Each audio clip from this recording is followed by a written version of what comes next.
Oh, you piece of shit. Hello, everybody, and welcome to the United Stand. I'm not talking to you. I'm talking to myself. Hello, everybody. Welcome to the United Stand. Hope everybody's doing well.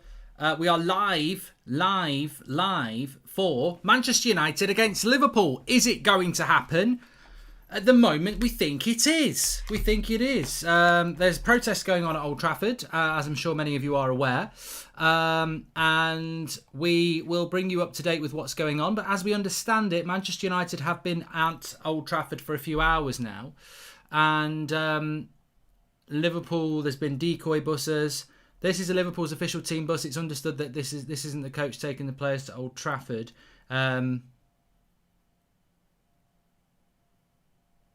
The fact that there's been the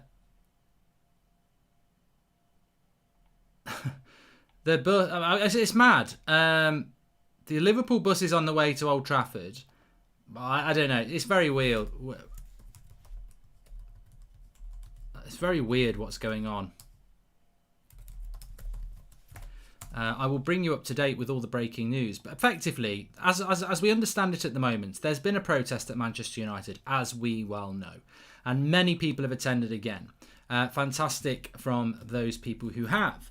There was a thought that the game could be cancelled again because, issues with people getting to the bus, getting to the ground. However, the baffling thing I would say at this stage is that Manchester United are in a position here whereby they have effectively... sorry, I'm on the wrong page there. They've effectively anticipated the issues, I suppose. But Liverpool have not arrived yet, I don't think. But Manchester, get your heads around this. There's definitely a plan in place to try and divert any issue with the game being cancelled, right? So Manchester United players arrived by car individually from at Old Trafford this afternoon. It's around 2 o'clock, apparently.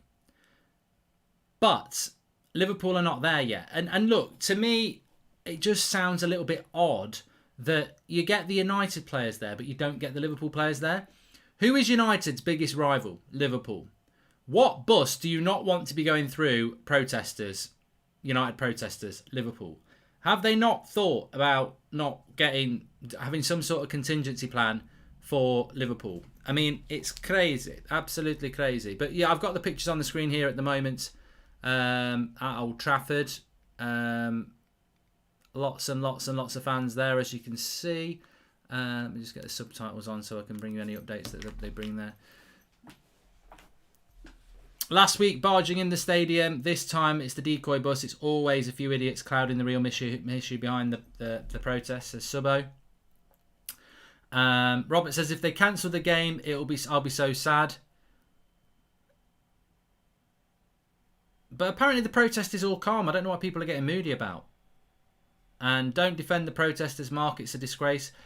Look, at the end of the day, can you just chill out? You're meant to be a Manchester United fan. These people are protesting where many of us are not there for many different reasons. So stop having a go at what are you having a go at the protesters for? Because you want to sit on your arse and watch Man United play Liverpool. There's something a little bit more important. It's called the history of this football club and who owns this football club.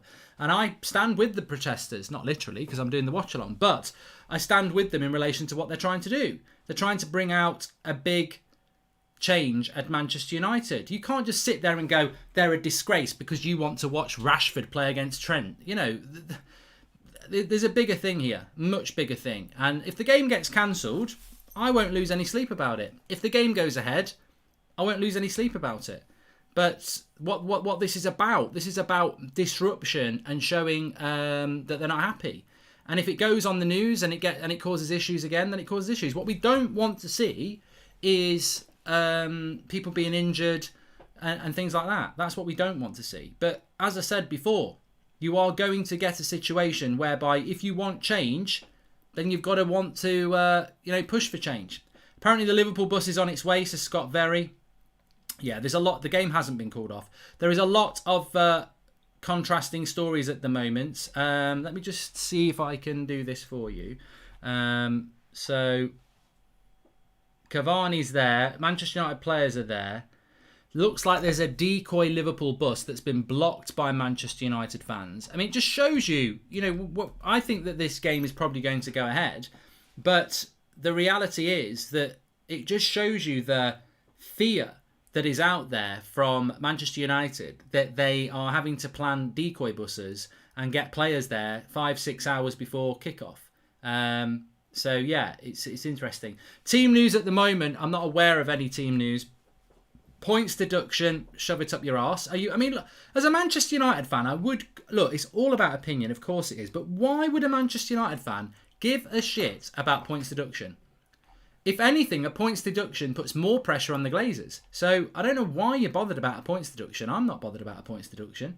Apparently Tellez is starting, said somebody.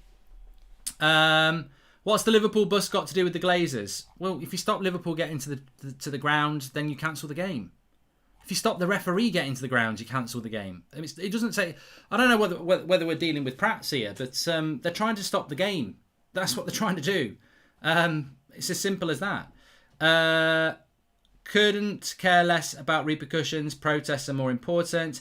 Matt Roseblade says, everyone moaning about the protesters will be the same ones moaning about the Glazers in August. We have to keep momentum. Yeah, get your comments in. Get your comments in. Protesters won't get Glazers out, says Glenn Oakley. Well, that's a bit like saying not going to war in 1939 won't, because you can't stop Hitler. And I'm not comparing the Glazers to Hitler, but what I'm saying is that history is littered with movements that fought against the odds and won. What about Rorke's Drift in South Africa? Not many Welsh soldiers fighting hundreds and hundreds and hundreds of Zulu warriors, and they held their ground. Dunkirk. I nearly said the Titanic, but that sank. But there are lots of things where people fight against the odds. There is a rumour floating around that this game's already been played, by the way, and that Manchester United won it 3-1. But it's definitely a scam. It's definitely a joke. I would just say chill out. Chill out. Have a relax. Chill out. Let's just wait and see what happens. For God's sake, let's just see what's going to happen and let's relax a little bit about it, because I don't think there's any need to get nervous about anything at the moment. I think the game will go ahead, but if it doesn't go ahead, it doesn't go ahead. There is a leaked team that is Henderson, Lindelof, Pogba. I'll read that in a minute. Nixon, welcome to the Members Club. Can I just remind everybody as well, just on a lighter note, we have got United Stand Picks tonight. Links in the video description. If you've already downloaded it, you may as well play it. Links in the video description. You must be over 18 to play, but we're giving away a £1,000 cash prize pot again. It's free to play, so if you've already downloaded United Stand Picks, you may as well play it. There's a lot of United fans walking down the street here. I don't know whether this is to... We await the arrival of the Liverpool bus, but I think kickoff might get put back again. But we'll bring you up to date with that. No Liverpool there at the moment, but United are there. I'm just going to relay what... Souness is going to lose his shit here. Let's see what Souness has got to say. Let me sit Souness down. But no, they're not talking about that. They're talking about the Villa game. So yeah, I think that link in the video description for United Stand Picks. If you've already downloaded it, you may as well play it. 12 questions to do with the game. If things like, will Rashford score, yes or no? Will Bruno get an assist, yes or no? Will United score in the first half, yes or no? People with the most points win the cash prize pot of £1,000. Links in the video description. You must be over 18 to play, because we are giving away cash prizes. And terms and conditions are in there as well. If you want to play it and you've not downloaded it, links in the video description to download it. I think the game will go through and on time, says Advath. Yeah, I mean, the Liverpool players need to be getting there in the next few minutes. There's no reason to think that won't happen. Liverpool bus is in and at Old Trafford, took an alternative route out the way of the fans, says Mark Dobby. I drove 8 hours round trip last week to get the protest. Now all these fans against Super League are calling us a disgrace. It's a piss take, says Oliver Ford. Yeah, well, I always said that unity in the Man United fan base was going to be the biggest problem of all. And at the end of the day, we can already start. Look, I have absolutely no doubts that United fans in their millions will be buying the new shirt. And I think if you buy the new shirt, you are Glazers out. Liverpool are here. Liverpool are at the ground. They've got in, so the game will be going ahead. We've got the We've got that confirmed. So Liverpool are there. They're just arrived at the stadium.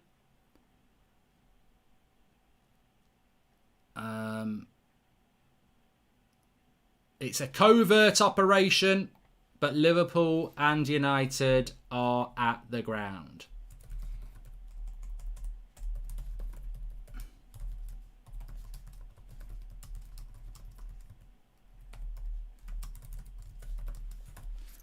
So there we go. You will get your wish. You will get your wish. You people who said that the protesters are a disgrace. Your fans are a disgrace, apparently, for protesting against our owners. I don't get that sort of vibe at all. I don't understand this at all. Mark, it's okay if I buy a fake shirt from China. I need your approval. Says Paul, not nice. You don't need my approval for anything, mate. Are fans allowed back yet? If not, when? Cheers from California, says Oz. I think next week, the Fulham game, there will be fans in the ground at Old Trafford. I think so. Yeah, so now we can move more towards matters of what the team is going to be, because obviously both teams are actually at the ground, so that's what that will happen. Who would you like to see by United, says Noel Souza. I don't know, I just don't want to see the current thing.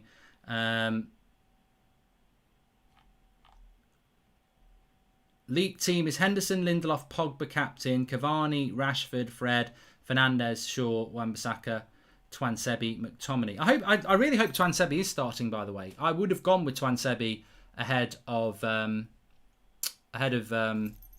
Bailly, because I think Eric Bailly has been a little bit dodgy recently, but we'll see. I expect it to be Eric Bailly. I've not put a team up on the screen yet because I didn't want to sort of tempt fate, but yeah, we'll see what happens with that.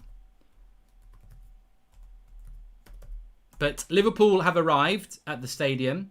Manchester United arrived hours earlier today, and the game in its current state, because there is both teams at the ground, will go ahead. Michael Toomey says, cannot believe those criticising the fans. Our club history and livelihood at stake. The true colours of our fan base are becoming clear. It's the division in the fan base, Michael. You know, they've had a couple of weeks of protest and they're bored of it now. They can't wait to get their new home kit on and start, you know, with Sancho on the back and forget what actually we're trying to achieve here. This is why we will fail. Don't know if anything is said, but I have a feeling the Liverpool players have gone in on a United bus, says Joshua Bowater.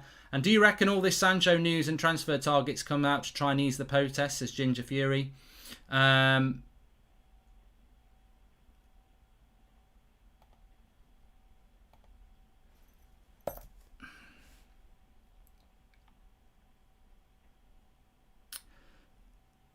Henderson, Wan-Bissaka, Lindelof, Bailly, Shaw, McFred, Rashford. Oh, this team's coming out now. I can't be arsed. I'm not talking about teams anymore.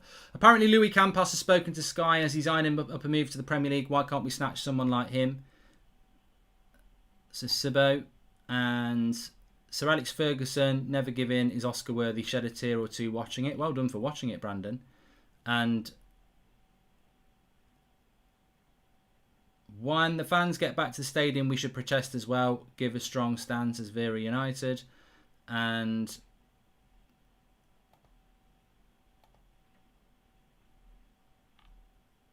why aren't United fans doing this for other games if it means so much, as Pete? Did you realise how hard it is to organise protests every game, Pete? It's not easy. It's not as easy. Liverpool players are inside Old Trafford. That's been pinned at the top. Thank you for that. And we are aware, I've mentioned that a few times. We're aware that both teams are in the ground, and that therefore means the game will be going ahead. There'll be no, well, there has been a protest, but there'll be no stopping the game today as things stand.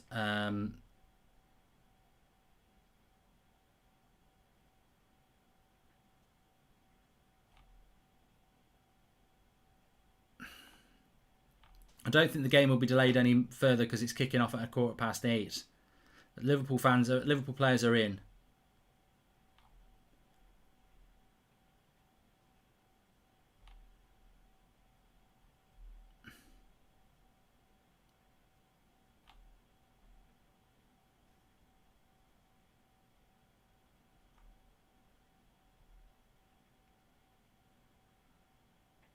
But the bus got there, an all-black bus for Liverpool with no markings on it. I can just see that it's arriving there. An all-black bus with Liverpool players on it.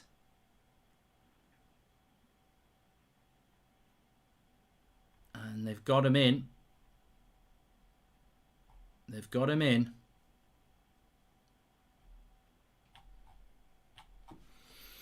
So, 8:15 is the kickoff. We should be getting the team news in very, very soon.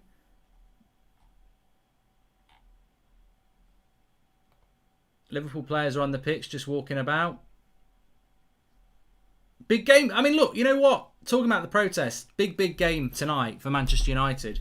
Liverpool are up for this. They need to win it. And it would be fantastic if we could beat them.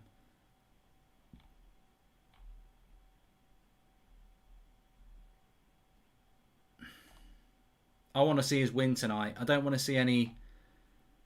Well, McTominay and Fred will obviously start. I don't know why people get mad about Scott McTominay and Fred. Like, you know, they're going to be playing till the end of the season. It's next season that needs to change. Tim Z35 says, I'm afraid that's common vibe of the most global fan base. I'm feeling this at local social media. They just want to sit on their arses and get their entertainment. Not all of them, but the most. They don't get the bigger picture. Be some crack if they all invade the pitch in the middle of the game. Just trading with Kieran. I don't think there's any chance of any United fan getting onto the pitch today. There is so much. There's all them barriers, all the police. For the Fulham game, what would be better? Going in and protesting or not going in at all? Either way, a statement is made. Only home game with no fans, says Srinvasan. Hey Mark, hope you're doing well. Will be interesting to see if Ollie plays Pogba on the left against Trent. Would be nice to see Twan Sebi start.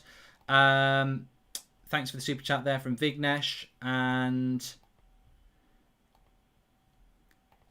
Sorry, I've just had a message through here. Let's just see. It might be something to do with the game.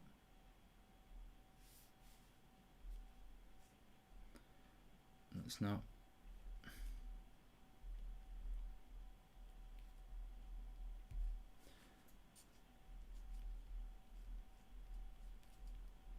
Please subscribe, by the way, bottom right hand corner.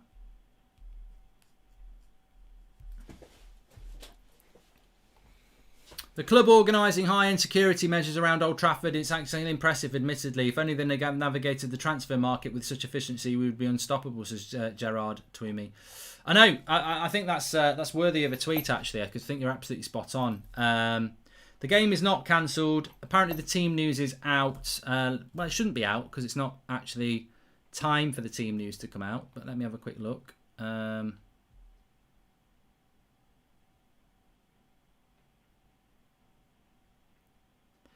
But I'm just having a look at a tweet from Sam Wallace. 2 buses for Liverpool coming in with a police escort. So they had it all planned, didn't they? They had it all planned. Let me see if I can get you any official sort of team news. Manchester United starting lineup to face Liverpool is Henderson, Wan-Bissaka, Lindelof, Bailly, Shaw, McTominay, Fred, Rashford, Bruno, Pogba, Cavani. Now, I can pop that on the screen because that is exactly the team that I had. And there it is. That's the team I had. I don't think there's any surprises with that team at all. So, yeah.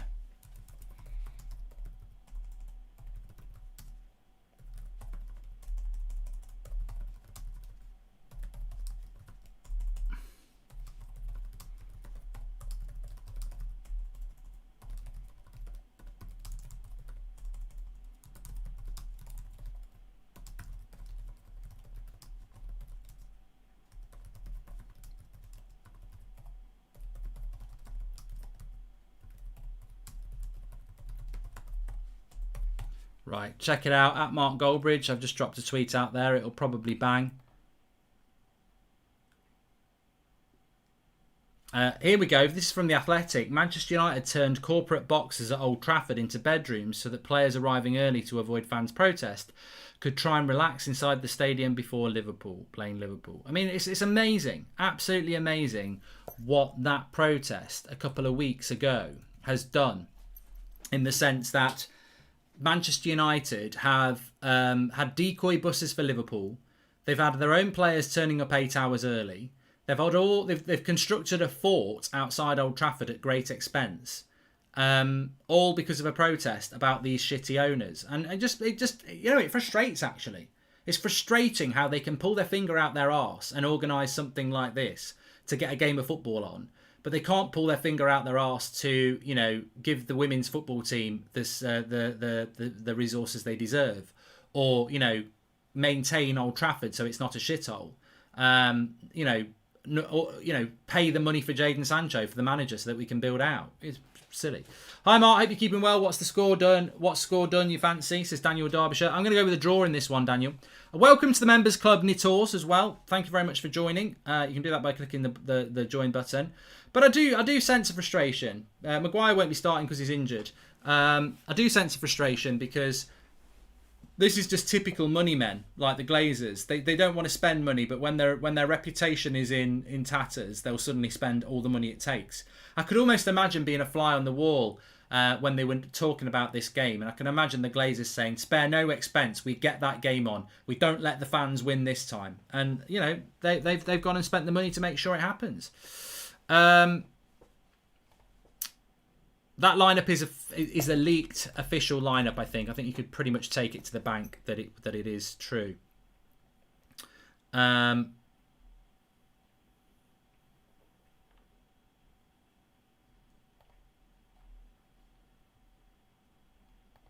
It's chucking it down with rain here. I don't know what it's like in Manchester.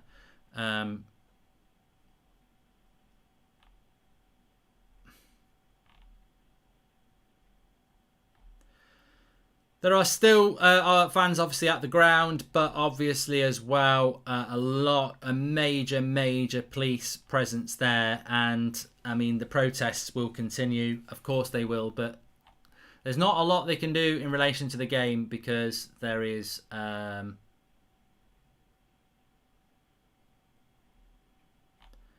players are in and the stadium is on lockdown outside.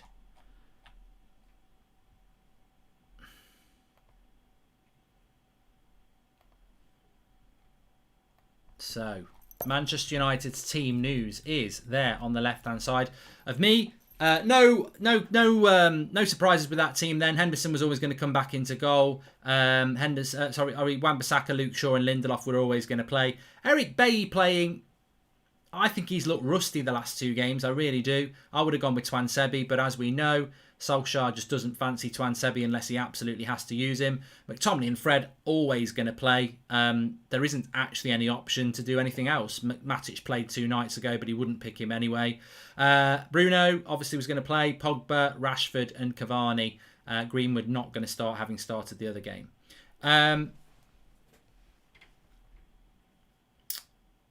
Fly over and parachute in, says Jay Tingle. They've probably got the airspace on lockdown, to be honest with you. Fans going to games next week are the reason the Glazers will never leave, said Jamie. Cavani isn't starting, says Scott Dunn. Well, I'm only going through what Elite's team is. I mean, we'll have the official team will be out in 7 minutes. Mark, I hope McTominay goes forward more than Fred, because when McFred plays, Fred is always the one who goes forward, says Quick Clips. Yeah, I mean, look, I agree with you on that. I think Scott McTominay is the player that can break into the box, and I think Scott McTominay is a player that is a box-to-box player.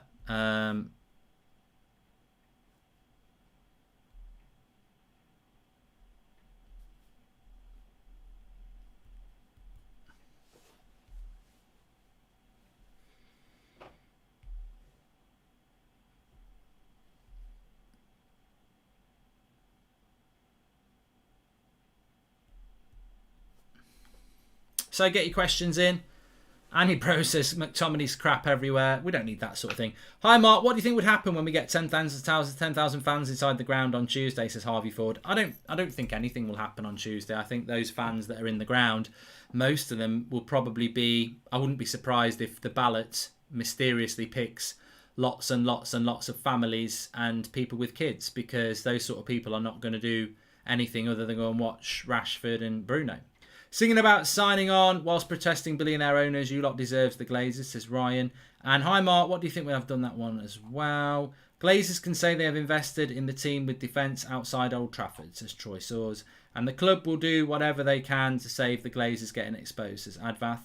Leakey's wrong, by the way. Greenwood over Eddie. I'd be very surprised if Cavani is benched, but apparently Greenwood is starting. So I will change that team then if that leaked team is wrong. Let's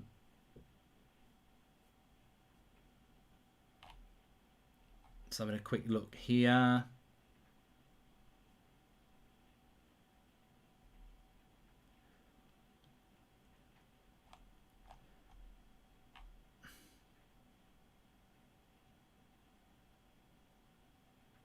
The Athletic are saying that Man United were genuinely concerned about receiving possible points deduction after being issued with a warning from the Premier League over the postponed game against Bournemouth in 2016. Security was criticised in the game of the week of the season, the game a fortnight ago.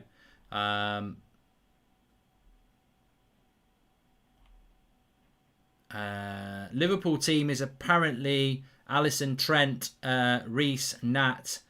So I don't know, Nat Phillips is it, and Reece somebody, Robbo, Fab. Who's Fab? Oh, why is somebody done it in nicknames? Because it's on Liverpool News. Who's Fab? Fabinho, yeah. Gini, Wijnaldum, Thiago, Salah, Firmino, Mane. So they've got quite a strong team, Liverpool, apart from their centre backs, which is a shame if Cavani's not starting. That would be good if Cavani was starting against two very inexperienced centre-backs for Liverpool. But the team news, apparently Greenwood might be starting, so I don't know where this is coming from.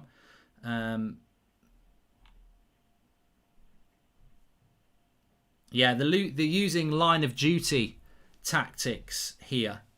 The decoy bus of of Liverpool. Just go earlier ring and ask if Greenwood is starting over El Matador, says Chad Ross Tanner. Only way to get rid of Glazers is to stop merch, season tickets, United MUTV subscription. Hit them where it hurts, says Joel Morris. And Liverpool team bus blocked by fans on the way to the ground. What would happen if this game got postponed again? Would that mean United would be forced to forfeit, says Aidan. Not sure on the rules with that. Well, it's irrelevant, Aidan, because they're actually at the ground. They're actually at the ground, Liverpool. They've been on the pitch and they are there. So there will be no stopping the fans. The players from getting there. Manchester United are there as well. They've been there all afternoon. So there's no issue with United getting there. And Liverpool have arrived there as well. So that is the situation with that. Mark, check Anfield Rap's latest tweet. We have been had off. I hope we win tonight, says Amit S. I'll have a quick look. Let's have a look.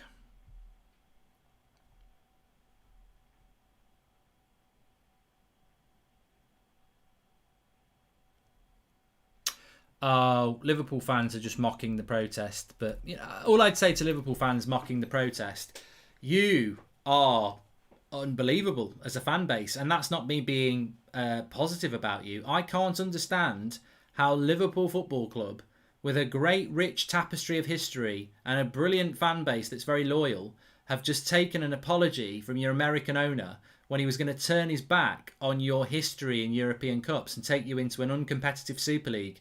But because he won you a title last year and a Champions League the year before and did a video of apology, you're like, mocking protests. I mean, to be honest with you, I think that Manchester United appear to be the only football club to me that are actually, doing something about their owners. Everybody else was in uproar 3 weeks ago about a Super League, and everyone else has just sat there, bent over and taken it. I mean, if I was these owners, I'd be like, you know what? If we'd stuck it out a bit longer, I think we would have got away with it, because it's not took long for other clubs to go back to normal, has it?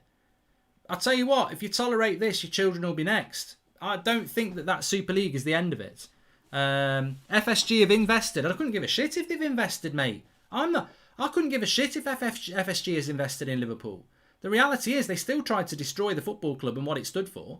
That European Super League, no owner should be let off with that. And, that's my opinion. Nobody can change me on that.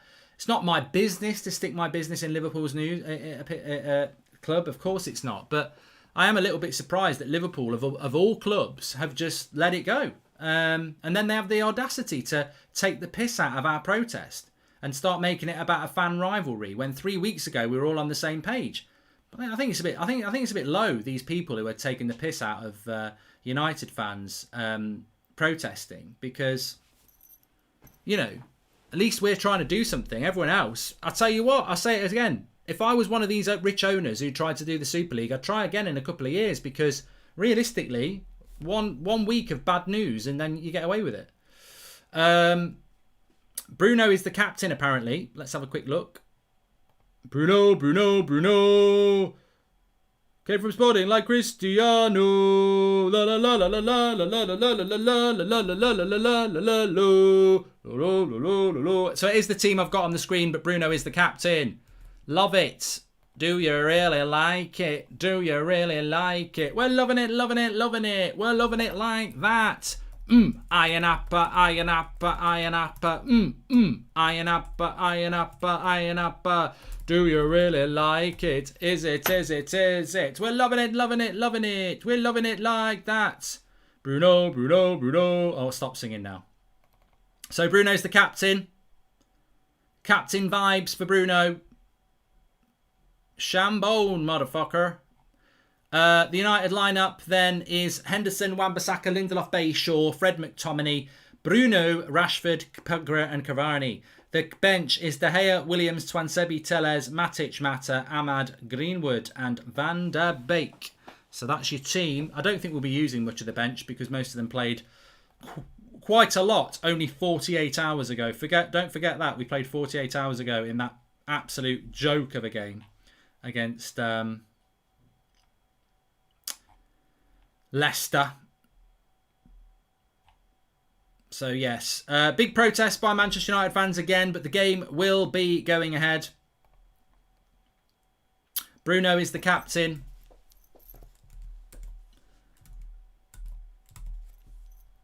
The Liverpool lineup. I think we know the Liverpool lineup already, but I will get it confirmed for you. Liverpool. Alisson, Alexander-Arnold, Robbie Williams, Phillips, Robertson, Fabinho, Wijnaldum, Thiago, Jota, Salah, Firmino. So Mane's on the bench for them, which is quite interesting.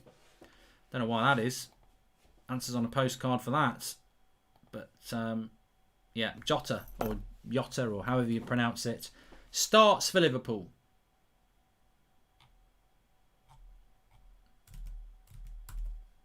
But I'm glad that Bruno's the captain, because I think he deserves it. And I've got nothing against Paul Pogba. I actually expected Pogba to be the captain, but I'm glad it's Bruno because I think he's deserved it over the season that he's had at the club, and it's a massive game against Liverpool. So yeah, his name is Robbie Williams. It is Robbie Williams who plays centre back, isn't it? Captain Phillips and Robbie Williams, Tom Hanks, and the lad from Take That. Why isn't Twansebi starting? Because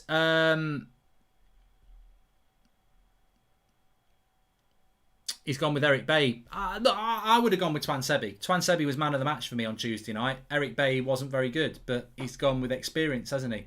I don't know what Twansebi can do. I really don't. His career at United is pretty much toast, isn't it? Cavani has to be licking his lips at that chance as he could get against those two defenders, says Ian. I agree. And well done to all the protests. Keep the Glazers out message going, but keep it peaceful or message is lost, says Kevin Millington. Mark, check the quotes of Charlie Brooks, the Director of Communications at Manchester United. Absolutely disgraceful. Where would I find them, Gideon? Where would we find those quotes? Because people are going to go check the quotes, and I don't know where them quotes are going to be.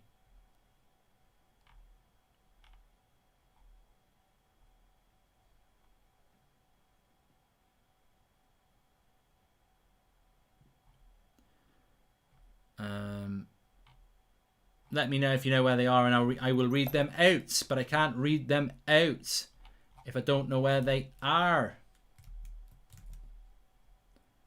Pogba should be captain, as he was at the club longer, says Janice. Well, that's stupid. De Gea wasn't captain on Tuesday.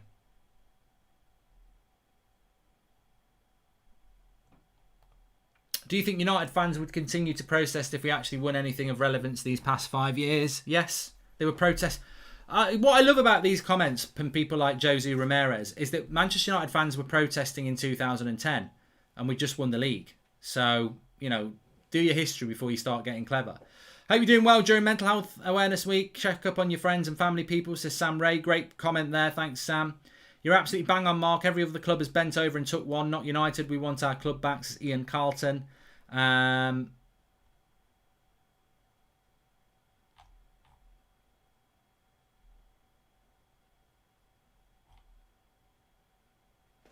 can't see where this bloody quote is. Protest has got to be reasonable at the right time. I hope we're not self-destructing. Rashford should be captain.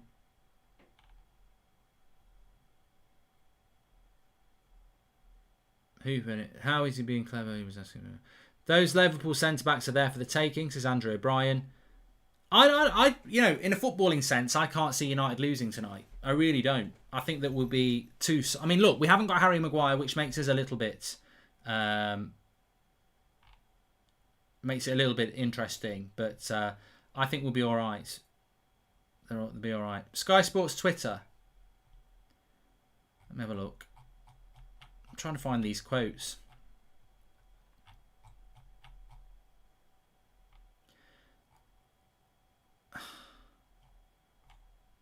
I hate it when people say, have you seen this? And then they don't tell you where they are, because you end up just like, oh, I wish I did see it. But I can't see it because I can't bloody find it. Sky Sports News, could it be on there? Nope. No. Okay, I can't bring you these quotes because I don't know where the fuck they are, so we'll just have to say.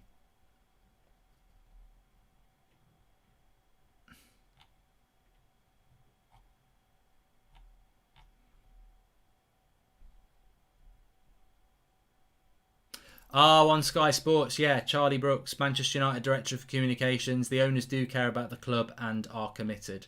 Yeah, but at the end of the day, he's the Director of Communications. He's employed by the Glazers. Ole Gunnar Solskjaer has said that the Glazers care about the club. What do you expect these people to do? It's... What do you expect? Chief of Communications at Old Trafford says that the Glazers are committed to the club. Of course they're going to say that. You know, we all know it's bollocks. Well, you either believe it or you think it's bollocks. I think it's bollocks based on 16 years. But I'm not going to lose my crap or be surprised if a United employee comes out and says that they don't, that they are. Because what else are they going to say? Imagine that. You might be Charlie Brooks, head of communications at Manchester United, on the pitch says, the Glazers are a bunch of parasites. They don't care about this club. They're knobheads. Charlie Brooks will be escorted off the premises within an hour if he's lucky. So, you know, I don't really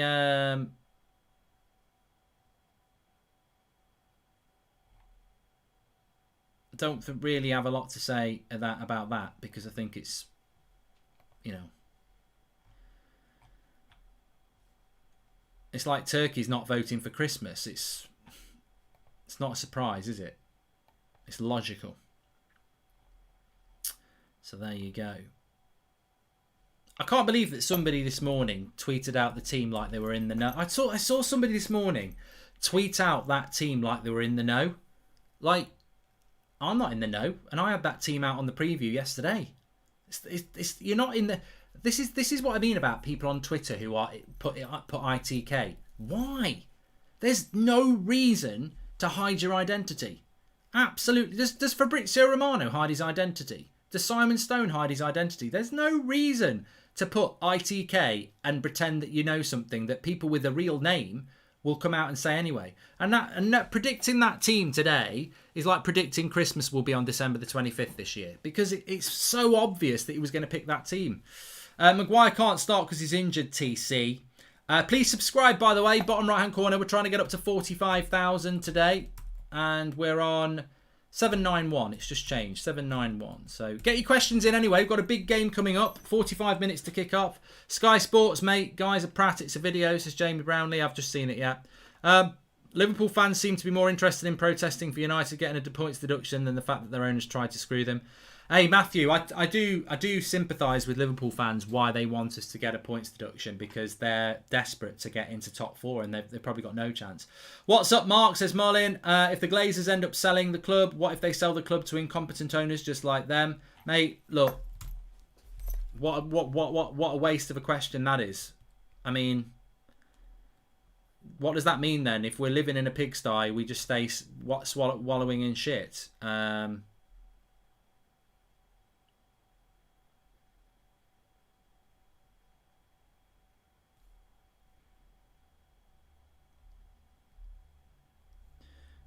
Just been sent a teat. That's a cow's tit, isn't it? A teat. Just been sent a tweet about Manchester United working on the oh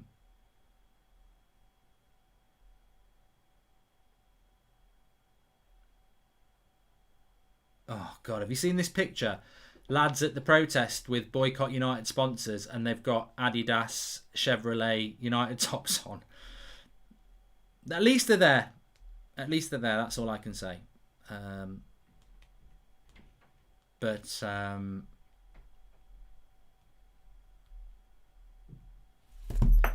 We all act like our farts don't smell. I've said that before. TJ, thanks for the super chats. We as Arsenal fans and United fans, we all need to unite to get these lot out there, spoiling these clubs in our history, says the expired potato. I don't know what's going on with Arsenal at the moment. I mean, apart from being shit, I don't know what you're doing about your owners. It just seems to have disappeared.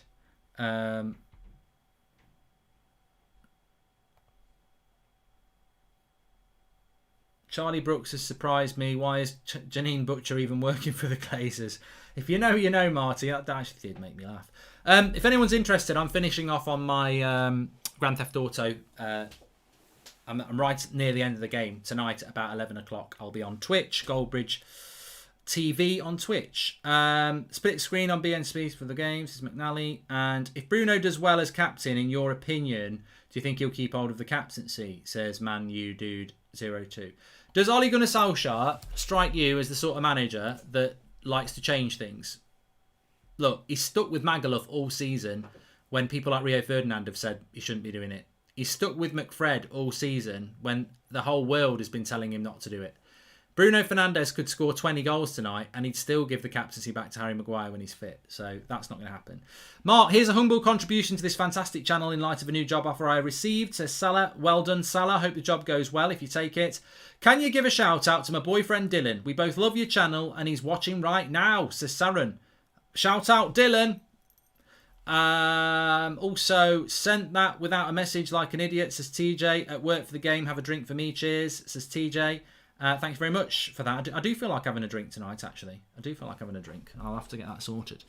I'm not going to shout out Twitter accounts that are called things like Solskjaer's Oven and things like that.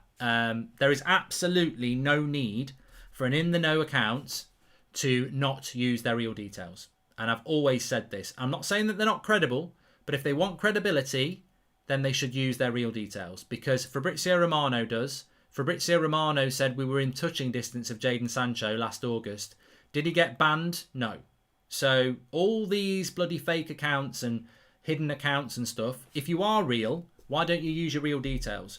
Why do we have to always start quoting, you know, Bruno's Footlocker says that we're going to sign Sancho? How's about they be a real person so we can know who they are, and, you know, if they're right, then they get credibility. Yeah, my name isn't Mark Goldbridge, but I am physically here. You can see my face. I'm not behind a Twitter account. I'm not an 11-year-old Arsenal fan, you know, which that could be. That's what I'm saying. But look, it wouldn't surprise me if Manchester United do sign Sancho. It's a bit like predicting that you knew the team this morning from that team. You know it. And one thing I think the Glazers are is quite predictable when they're desperate. What did they do? They bought Pogba a few years ago because they needed to turn the fan base around. Grealish has just come on for Villa, which is good news as well. Last 20 minutes. Good to see him back. It's very predictable that they'll go for Sancho because it's Operation turn the fans back on their side, isn't it? Buy the shirts. Sancho's here. I tell you, I'm not even going to get mad about it. I'm just going to say right here, right now, I totally expect that the Glazers are going to be here for another 10 years because they are going to buy Sancho this summer, and most of you lot are going to buy shirts because of it. And then that's the Glazers support they need, and they won't go anywhere. If we sign Sancho, Varane and Rice, I'll see our fans buy merch which supports owners. Only way to get them out is if Sir Alex Ferguson goes against them publicly, which he won't do, Gabriel Noel. I don't think it'll even take Rice and Varane. I think Sancho on their own will get the fans back on side, to be honest with you. Oh, a little bit of a stretch there. That's nice.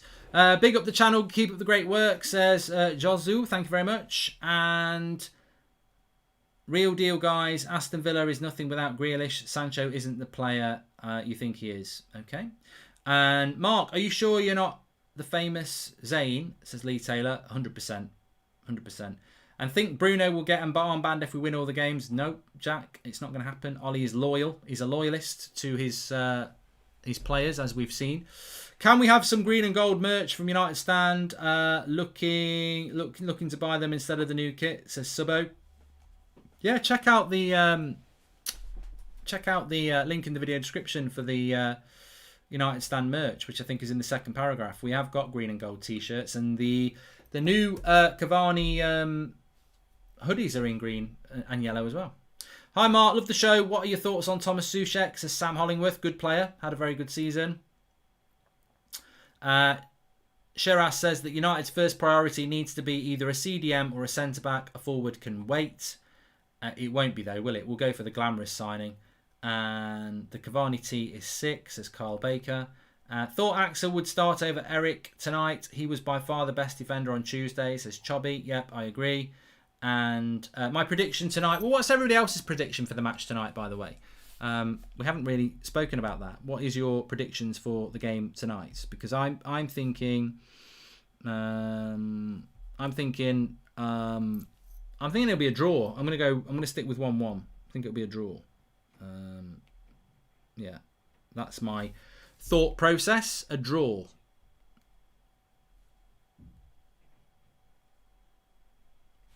How much do you miss Stoke in the Premier League, says Josh? Not at all. Not at all. Not at all. Lots of people saying 3-1 United.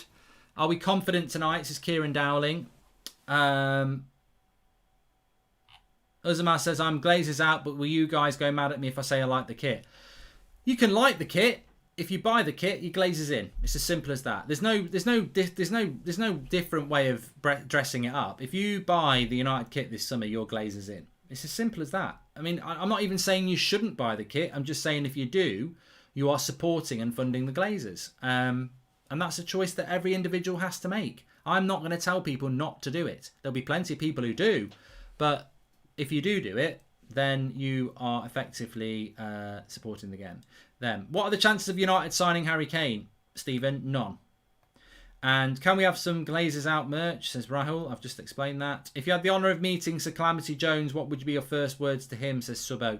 I'll probably just clap him for... and I don't mean like clap him, punch him, because clap him actually means punch him in some areas of the country.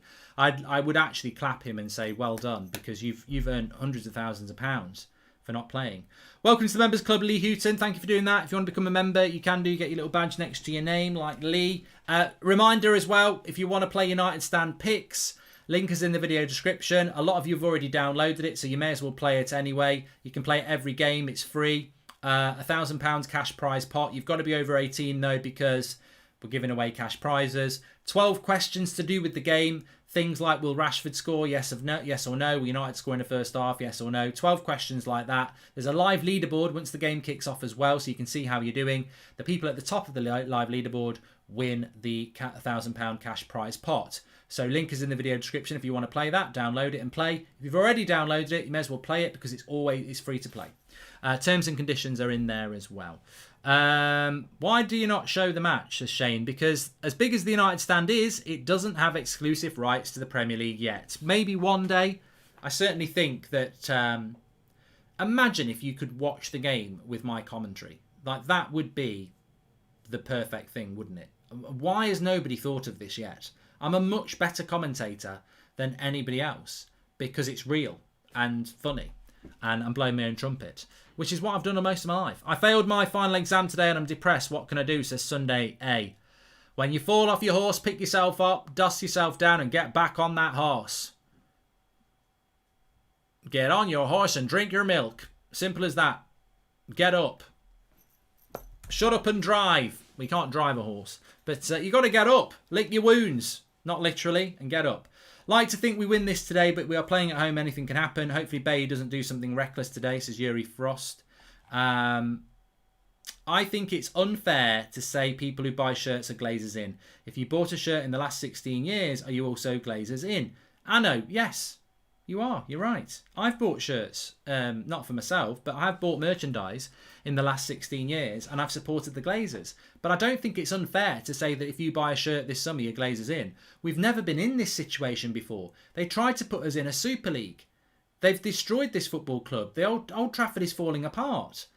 You know, I don't think it's unfair to say that if somebody buys a shirt this summer, they're back in the Glazers because you just don't like that because you want to buy the shirt. But the reality is you are. You are backing the Glazers if you buy a shirt.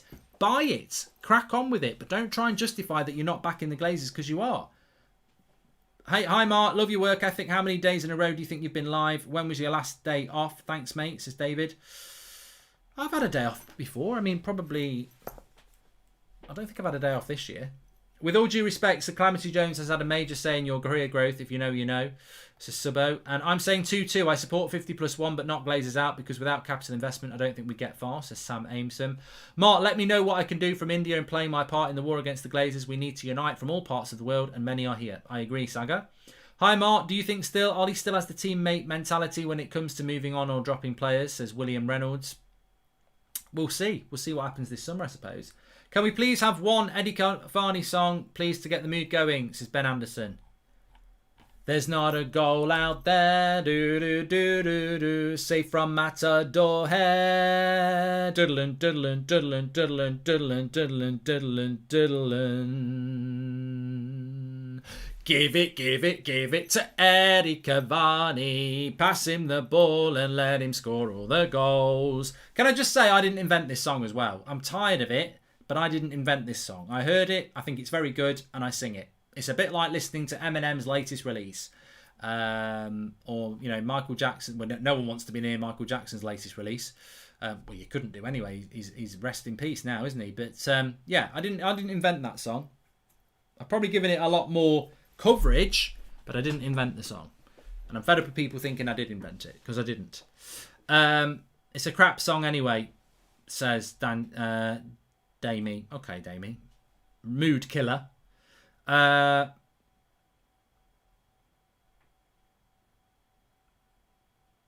So, Man United and Liverpool, we can see the players on the pitch now. They're just having a little bit of a warm-up. Mane doesn't start for Liverpool, and we are only about half an hour away from kick-off.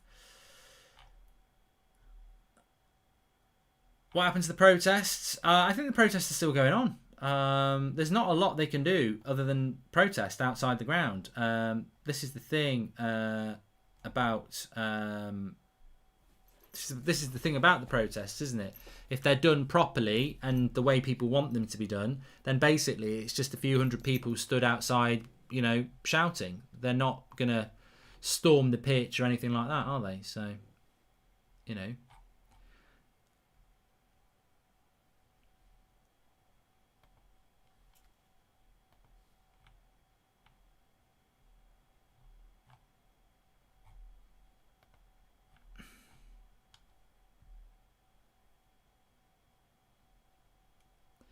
But on a serious note, I can start.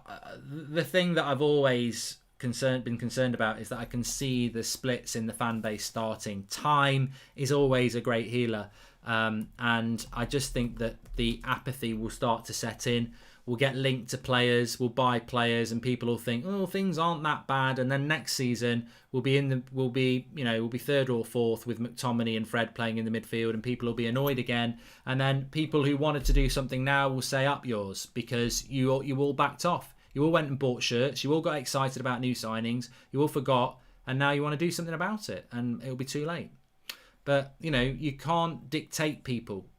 You can't dictate to people what to do. They've got to walk their own path.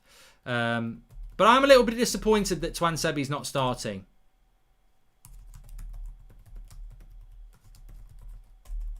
I'm just going to tweet that as well.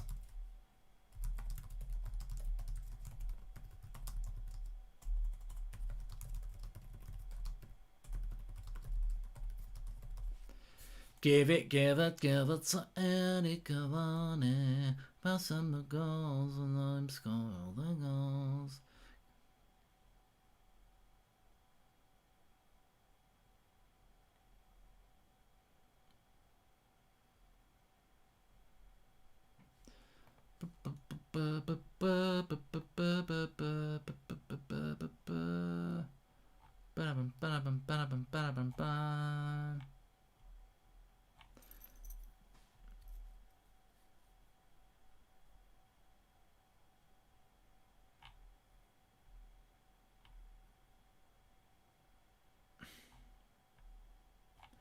Yeah, that Charlie Brooks is getting absolutely panned on social media, but I do sort of feel sorry for those people. I mean, what you're asking them to do is basically give up their livelihood to go and stand with the protesters. Well, what if they're not Man United fans?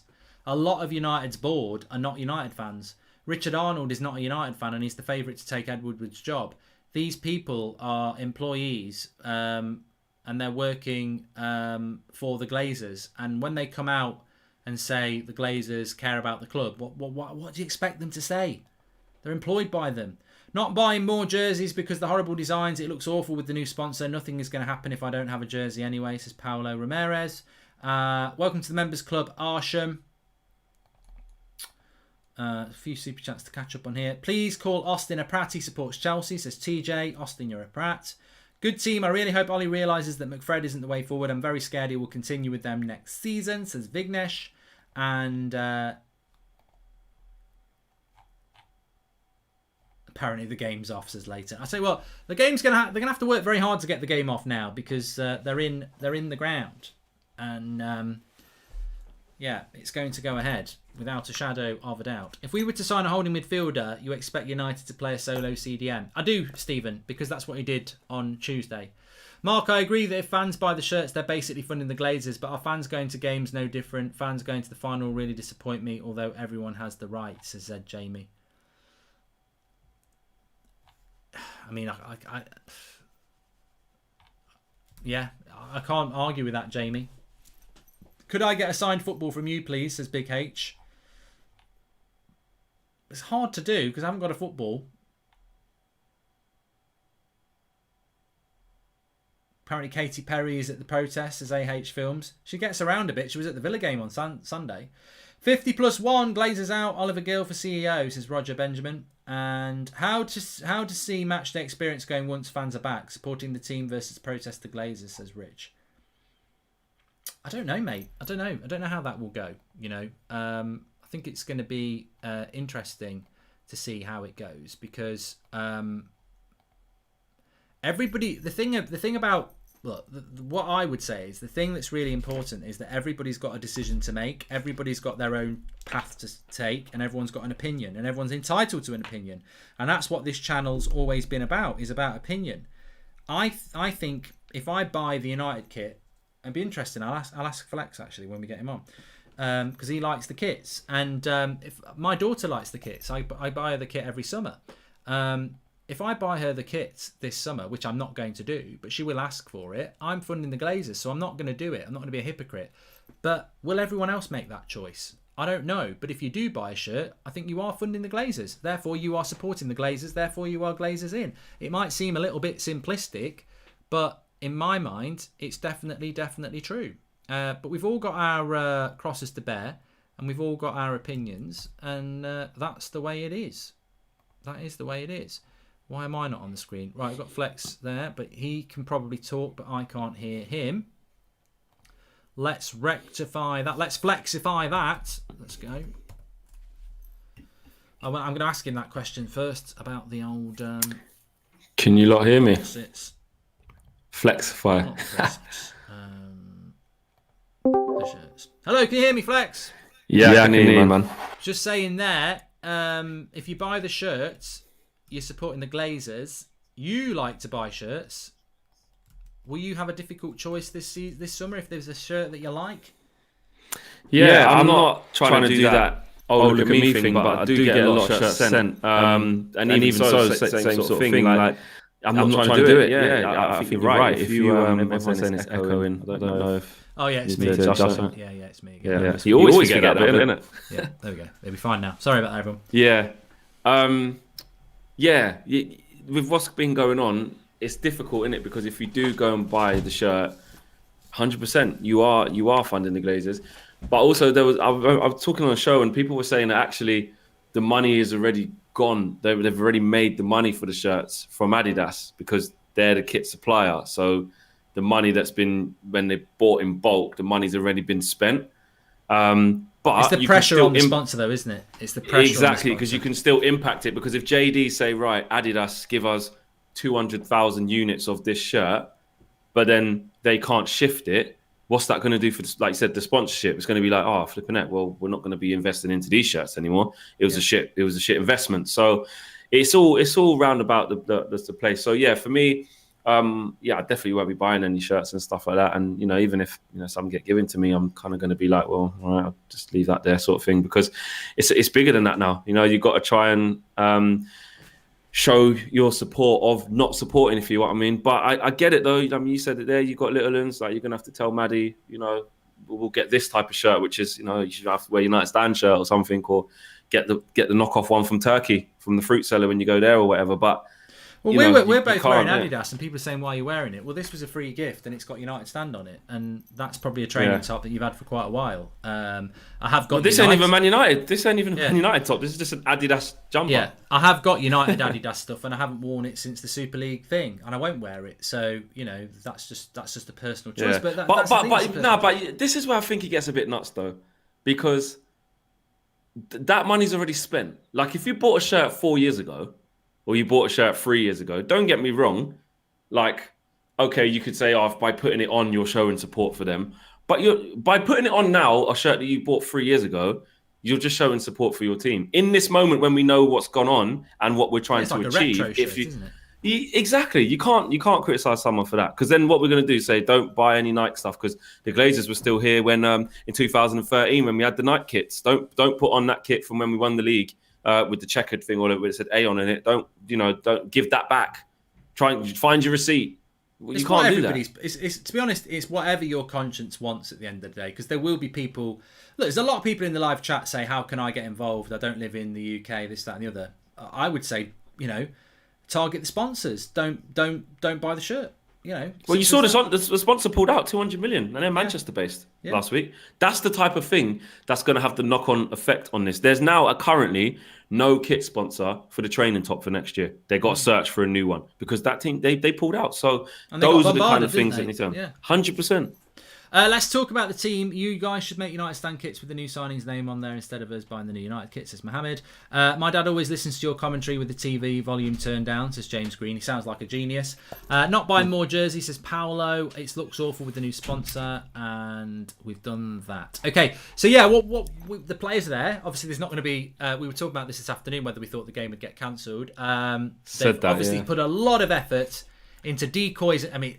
it pisses me off, to be honest, how much effort they've put into getting this game on, and then you look at how they run the club. But it is going to happen. Liverpool need to win. There's a football game, Man United against Liverpool. We do need to focus on that. I hope we're going to win. But what is your thoughts now that we know that this game's going ahead? Reluctantly, actually, wait, when we said we was going to win the last game, did we win? When he's like, oh, you're confident, that's not good. What game was that? Leicester. Was that lost? Yeah, you said 2-1. I said 2-0 Leicester. It looked good at half time, and then I think the week before we were losing at half time, and you said, "I tell you what, I think we're going to lose," and then we won. So I'm not really the best man for this, really, because I got a feeling we'll win 2-1. I just feel like we'll do them for a change. I don't see the pressure's on them. Neither do I. I don't see us losing. But most likely result is probably a draw, 1-1 or something like that. But I just want to be positive, man. You know what it is?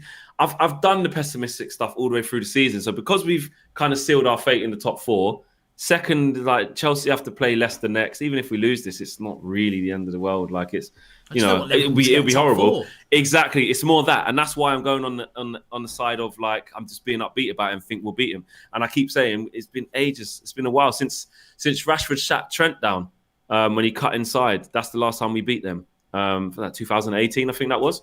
Yeah. It's the last time we beat them in the league at home. So. Yeah, man. We need to. I'm confident that we can do it. And like I said, the pressure is on them. They have to win this game. A draw's just dead rubber to them. Doesn't really do anything for them. So I'll take a draw, but I want to beat them. I want to put that final nail in their coffin. Stian says, can you shout out my girlfriend line? She has to buy me a gift from your shop instead of the new kit. I want the Cavani hoodie. There you go. It's nice. It's nice, that hoodie, actually. Yeah, I mean, the interesting thing about this game is if you look at the two teams, it's very much about the defence, because they've got Captain Phillips and Robbie Williams at the back, and we've got Eric Bailly. I was just going to say, who have they got there? Yeah. So true, yeah. They're weak, mate, they are crap. Sorry, just quickly. I said it before, right? Them two are awful, or especially Williams. Awful. Awful. He's a singer, isn't he? He's not a footballer. Yeah. He should be loving angels instead. What's he doing playing for bloody them? But exactly. No, that's something we can exploit. But I tell you what, I was just checking my tweet had gone out actually. Twan Sebi, I thought it was my man of the match. We don't normally get to answer talk, because we talk before the game, we talk half time, then you do the fan forum. But I never know what you think about who your man of the match is. I think Greenwood won it, but my man of the match was Twan Sebi, and I wasn't really impressed with Bailly in that, but I knew he would pick Bailly today because more experience. But I actually think Twan Sebi should have started. So that's one area that I think Bailly needs to play a lot better today than he has in the last two, because he wasn't great against Roma either. He's been rusty. He's been rusty since he's come back in. We've gone through this space of saying how much we want Eric Bailly to play. He needs to play in here. He needs to play there. Why are we not starting him? Look how good we are when he starts. We can play higher up the pitch. Mcguire doesn't need protection. He gets the protection against pace. But I think the last couple of times he's played, he's looked very rusty. Which is an issue. So hopefully this is what the third game he's come back into. He should be ready now, because we're going to need him for the rest of the games anyway, at least. If Harry and we might even need him further still if Harry Mcguire doesn't make it back. So it's a big game for him today. Big game, because Axel defended really well against Leicester. I thought what the problem was against Leicester, apart from obviously putting out the second team, was that the two centre backs that we had aren't that good on the ball. They're not renowned for that. So that's why Matic was dropping back in there to help. Almost like Ollie said, look, they're not Lindelof and Harry. Go help them out. So they struggled in that area, but defensively, Axel was there, winning tackle after tackle, intercepting stuff. The quality just weren't there on the ball. But you're right, he's just gone for Eric Bailly because of his experience. Axel's never going to get picked in the big games, apart from PSG away, which was lucky. But I think if he's got nobody else, he will pick him. But if anyone's fit, he's always going to go with. Yeah, they all have to be out. Exactly. It's interesting what you said there, because you're right. The reason he goes with Lindelof and Mcguire is simply because of this ball playing ability. We've seen it we even saw it on Tuesday night. This obsession with passing out from the back, which to be honest I like. I mean, even when I'm playing FIFA, I like to pass out from the back. But it's funny, isn't it? Because that obsession is really the reason that Lindelof gets picked, and yet, as we saw, when was Lindelof? Villa. He's so weak. He's so slow. He's so weak, and he can get bullied about a bit. And if Bailly's off his game tonight, do you think what I'm trying to say is, do you think we're going to miss Mcguire these next few games? Do you think we're going to really see how good he is, or do you think we'll be? I said it. Yeah, I think that. I've been saying it. It's weird because I've been saying it in the lead up to him getting injured. Obviously, I didn't know that, but just in general, just sort of talking about how he's settled down, and actually, he is actually a really important member of our squad. Whether you think he should be the captain or not, he is influential in the back four. He is becoming more aggressive. He is becoming more commanding, and he's got his faults, but he's getting better. He's growing into the role, and then it's almost like you don't know what you miss, what you got till it's gone, kind of thing. I'm not going to lie, I don't know what you thought, but as soon as he was out of the game or injured, and I saw that it was Lindelof and Bailly starting, I just had that little bit of, that's not as good, is it, as Mcguire and Lindelof, is it? Bailly with one of them is usually all right, but Bailly with Mcguire is what it really should be, because Lindelof and by a kind of similar height. There's not really much dominance there. There's not much, like a lot of calmness there that Mcguire would give you. And, you know, that inside channel where he links up with Luke Shaw and he sweeps that ball out from the back to Luke Shaw and gets us playing is very useful. Is very, very useful. So I think the first bit of what you said, I think we'll realise the games without him, you know, how good it is having him. Of course, we get pissed off when he doesn't get his head on the end of attacking crosses and score, and he might be the wrong side of someone and pull him down like he did against Ollie Watkins, got silly yellow card. He's got his flaws, but he's also got his strengths, and it's not until you miss them strengths after not really appreciating them that you realise. No, I agree. I think that Harry Mcguire with a Koundé or a Varane would be would work really well. And I don't necessarily. The interesting thing will be, I think, when Henderson or De Gea play, a lot of the time they don't have a lot to do apart from, you know, now it literally, like De Gea the other night, he couldn't do anything about either of those goals. But really, he did made a very good save on the front post actually. But you don't normally expect them to be that busy because McFred play, Mcguire and Lindelof play, and we deprive the opposition. I'm just wondering today whether Liverpool will be able to get at them. And certainly where I'd worry is the fact that they will, if they can get Robertson and Trent in the game, crosses into the box, and are Bailly and Lindelof going to be alive to that? We might miss Harry on that sort of thing. Mario says, as much as I want Axel as our future, immaculately confident with Eric and Victor for today, it's their time to shine, says Mario. Okay, that's fair enough. We don't miss Mcguire, in my opinion. He's not good enough. I knew there would be other people who have. It's going to happen. There's some people just really just don't rate him and never have and never will. Me personally, I just think I did rate him and wanted him to come to the club. Obviously, the massive price tag. When he got made captain, I was a bit like, I don't know about that. Then I started seeing his flaws, and I was like, he can be decent, but with this setup, he needs someone else next to him, and it just doesn't work. You know what I mean? It doesn't work. Yeah. Liverpool need to win. You spoke about Chelsea there losing to Arsenal last night, which was quite a surprise. Weird. Arsenal will be gutted actually. They're back down to 9th because Everton have drawn. 9. And Arsenal. So yeah, Liverpool need. I think if Liverpool win their 4 games, they can get to 69 points. And with Chelsea playing Leicester, it could be enough. But if they don't win tonight, then we probably basically make it very difficult for them to get top 4, which has got to be the ambition. But you'd expect Liverpool massive to play motivation. more on the front foot. 100%, they've got to come at us, which actually might not be a bad thing. But really Liverpool don't really know how to play any other way, do they, than trying to go at teams. They're not a containing team as well, especially with the dodgy defence that they've been having. So this game is there for us to be able to win. Of course it is. You know, we beat them in the FA Cup. We drew against them at their place when I feel we should have won that game as well. Liverpool didn't do too much in that game. We had the 2 best chances with Bruno and Pogba, and we should have scored. So I think we need to use that to our advantage today. And what motivation do our players need? Look, this is our second to last biggest game of the season. Fulham and Wolves are kind of dead rubbers, especially if we win this. I mean, like we said against Villa, take care of business today and top 4's wrapped up pretty much, even second. Yeah. Okay, we've lost against Leicester now, but Leicester and Chelsea have to play against each other. So if we can even nick a draw here, I think even second is sorted. So, and what motivation do you need? I think Gabby on the horse said it on the radio. He was saying, Man United, Liverpool fans, and that have been laughing at Man United for being in Europa all this time. How good would it be to finally send them there? And actually, I was talking to DJ, a guy who comes on Instagram Live a lot of the time, and he said, you got to remember as well, Liverpool are looking at Jadon Sancho. Let's sort that out too. Because if we condemn them to Europa League, they ain't looking at no Jadon Sancho. Yeah, 100%. Yeah, you spot on with that. I mean, I spoke about that on the morning show, and I know you spoke about it last night. It's true. It's not just our rival. It's a chance to put him in the Europa League. And look, You know what? People say, if Liverpool are in the Europa League, then they'll be more focused on the Premier League. Have we been more focused on the Premier League? No. Europa League is still no. Klopp might say I'm going to ignore it, but the owners will be saying, well, we need that revenue, mate. So exactly, you can't ignore it, and they haven't got a massive squad. So exactly, there's a massive opportunity there. If it was the shoe was on the other foot, they would be desperately trying to do it to us. I think to me it will come down to the only area that concerns me is I think defensively okay, we might be a bit weak at centre back. They might be a bit weak. Their attack is decent. Our attack is decent. The midfield is where I worry because, and funnily enough, though, Liverpool's midfield's not been great this year. So maybe it's not been great. Look how we played against them. Well, one in the FA Cup and in the game at Anfield. We didn't get dominated in midfield, because they, like you said, they haven't really been at it themselves. I just worry about, like you say, remembering a game in the FA Cup, right? We were actually doing all right. And then we made one mistake on the counter-attack, bang, goal, Salah scored.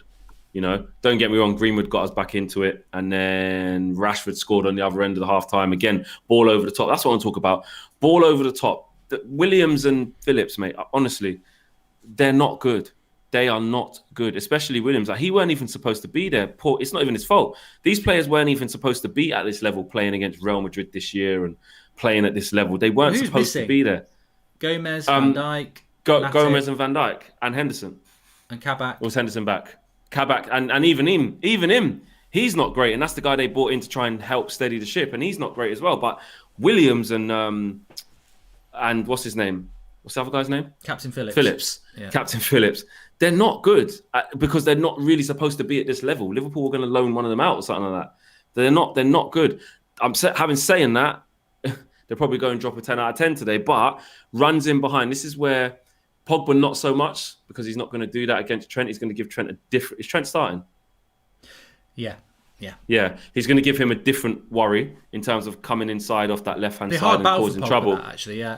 I'd like Rashford up against him, but we can't, can we? Exactly, but we can't. But Pogba won't go up against him like that in terms of trying to outpace him and running behind. He will just try to outsmart Trent. He will take Trent, or hope to take Trent, into areas that he doesn't want to go. As a right back, you don't really want to be passing on the left winger. You're going to want to have to follow him in. And that then makes space for Luke Shaw, and that just creates confusion for Liverpool on top of two centre-halves who don't really have a clue. So I expect us to be able to create chances against them if we play with the right intensity and get the ball into the final third. If we can get the ball under sustained pressure in their final third, i.e. letting Bruno, Pogba and Cavani get on the ball in the final third, I think we can cause them trouble all day. It's whether or not we get there. I actually don't think that Captain Phillips is bad from what I've seen him. I mean, it's definitely a weak spot, but I've seen him actually have a couple of good games. But yeah, it's not the same. But Robbie Williams, definitely Williams. Yeah, definitely. Yeah. I'd rather see Gary Barlow centre back if I was a Liverpool fan. Can I just say though quickly though, big up to the Liverpool players who are wearing Jordan 7 on the back of their shirts after the little lad who sadly passed away, Jordan Banks, the 9-year-old who got struck by lightning. Man, such a sad story. I couldn't believe that. Reading that, I don't know if you've seen that in the news, Mark. No, I have. Yeah, but Maddie was on it this morning. It's really sad. Just like that. So sad. So big up to them for that. Yeah, I hadn't seen them wearing the shirts, but yeah. I just saw it on Twitter. Where the power of football can be a good thing. And horrible incident. Terrible.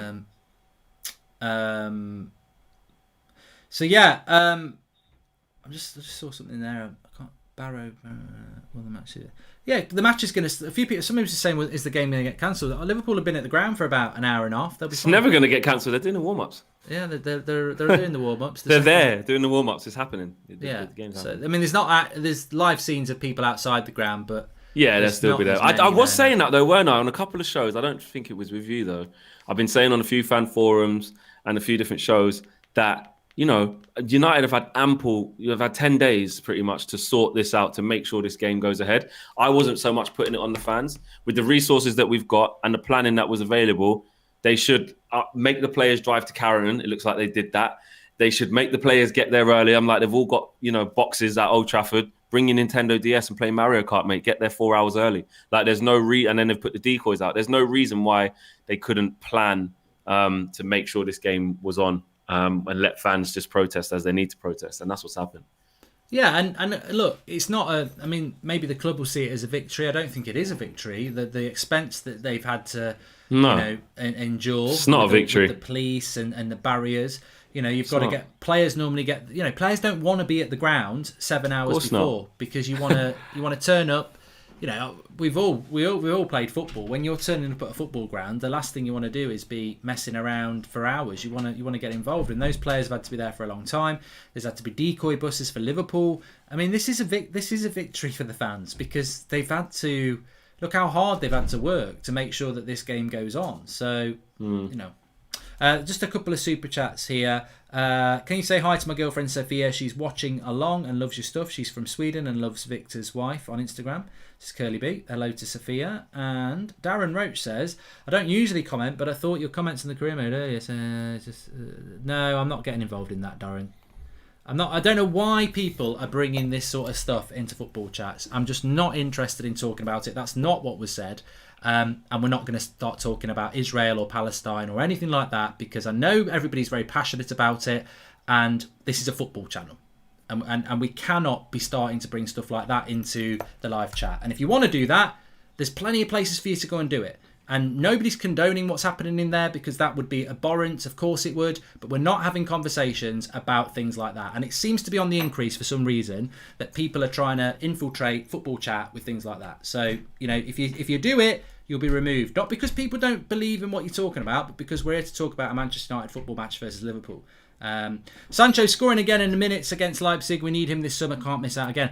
Big game that. Big game Leipzig against Dortmund. I don't know what the score is. What is that? 4th and 5th, is it? It's the battle for 4th. It's the battle for. I mean, I think Dortmund will get Champions League football anyway, and I think Sancho will leave Dortmund. So he still wants to go regardless, isn't it? He wants to go regardless. Yeah, it's more about.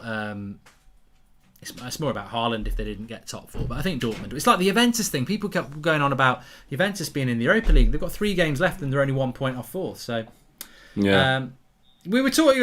We've got a few minutes till kick-off. What do you think about the summer transfer window? Do you think I've said that? I think the Glazers will spend because they're forced to spend. But I wouldn't be surprised if it was. There's Sancho, everyone. That's fine, and it might be fine on its own. I just feel like we've got to get a centre back and CDM. Like, the Sancho hype is obviously good in a way. If you add him to our front line, of course, it will be even more dangerous. That is very frightening, seeing Rashford, Greenwood, Sancho, or Martial, Sancho, Greenwood, or Cavani, Sancho, whatever the makeup is. It would be really difficult. But I still worry that if the supply line into that is pants, if we can't control games or get enough of the ball or dictate enough of the game, I just worry that it'd be null and void, to be honest. So I don't know whether to be encouraged by the fact that there's not a lot going on with the CDM situation. So Man United are keeping it under wraps and then they will emerge with someone, or whether that means that it's typical United. The fact that they've kept Cavani shows me they're looking to focus on other areas. The fact they've kept Bailly and signed him up again made me start to think, are they really going to spend big on the centre-back then? I'm not so sure. So then I was like, centre-mid, and then, like you said, the Sancho situation. So I don't know, man. Of course, if Sancho arrives, he's a fantastic player. I would be happy. But I'm not sure about spending, if we know we've got the best part of 100 million to play with, which has been reported loads, and obviously the sale of Jesse Lingard and maybe Pereira for 20 odd million, you might be able to raise sort of 50 million between them two. Maybe 150 million if you say that. I just don't know if we will trust. I don't trust us to spend the best part of 80 on Sancho and get a centre back and get a CDM. Something's got to give, and that does worry me.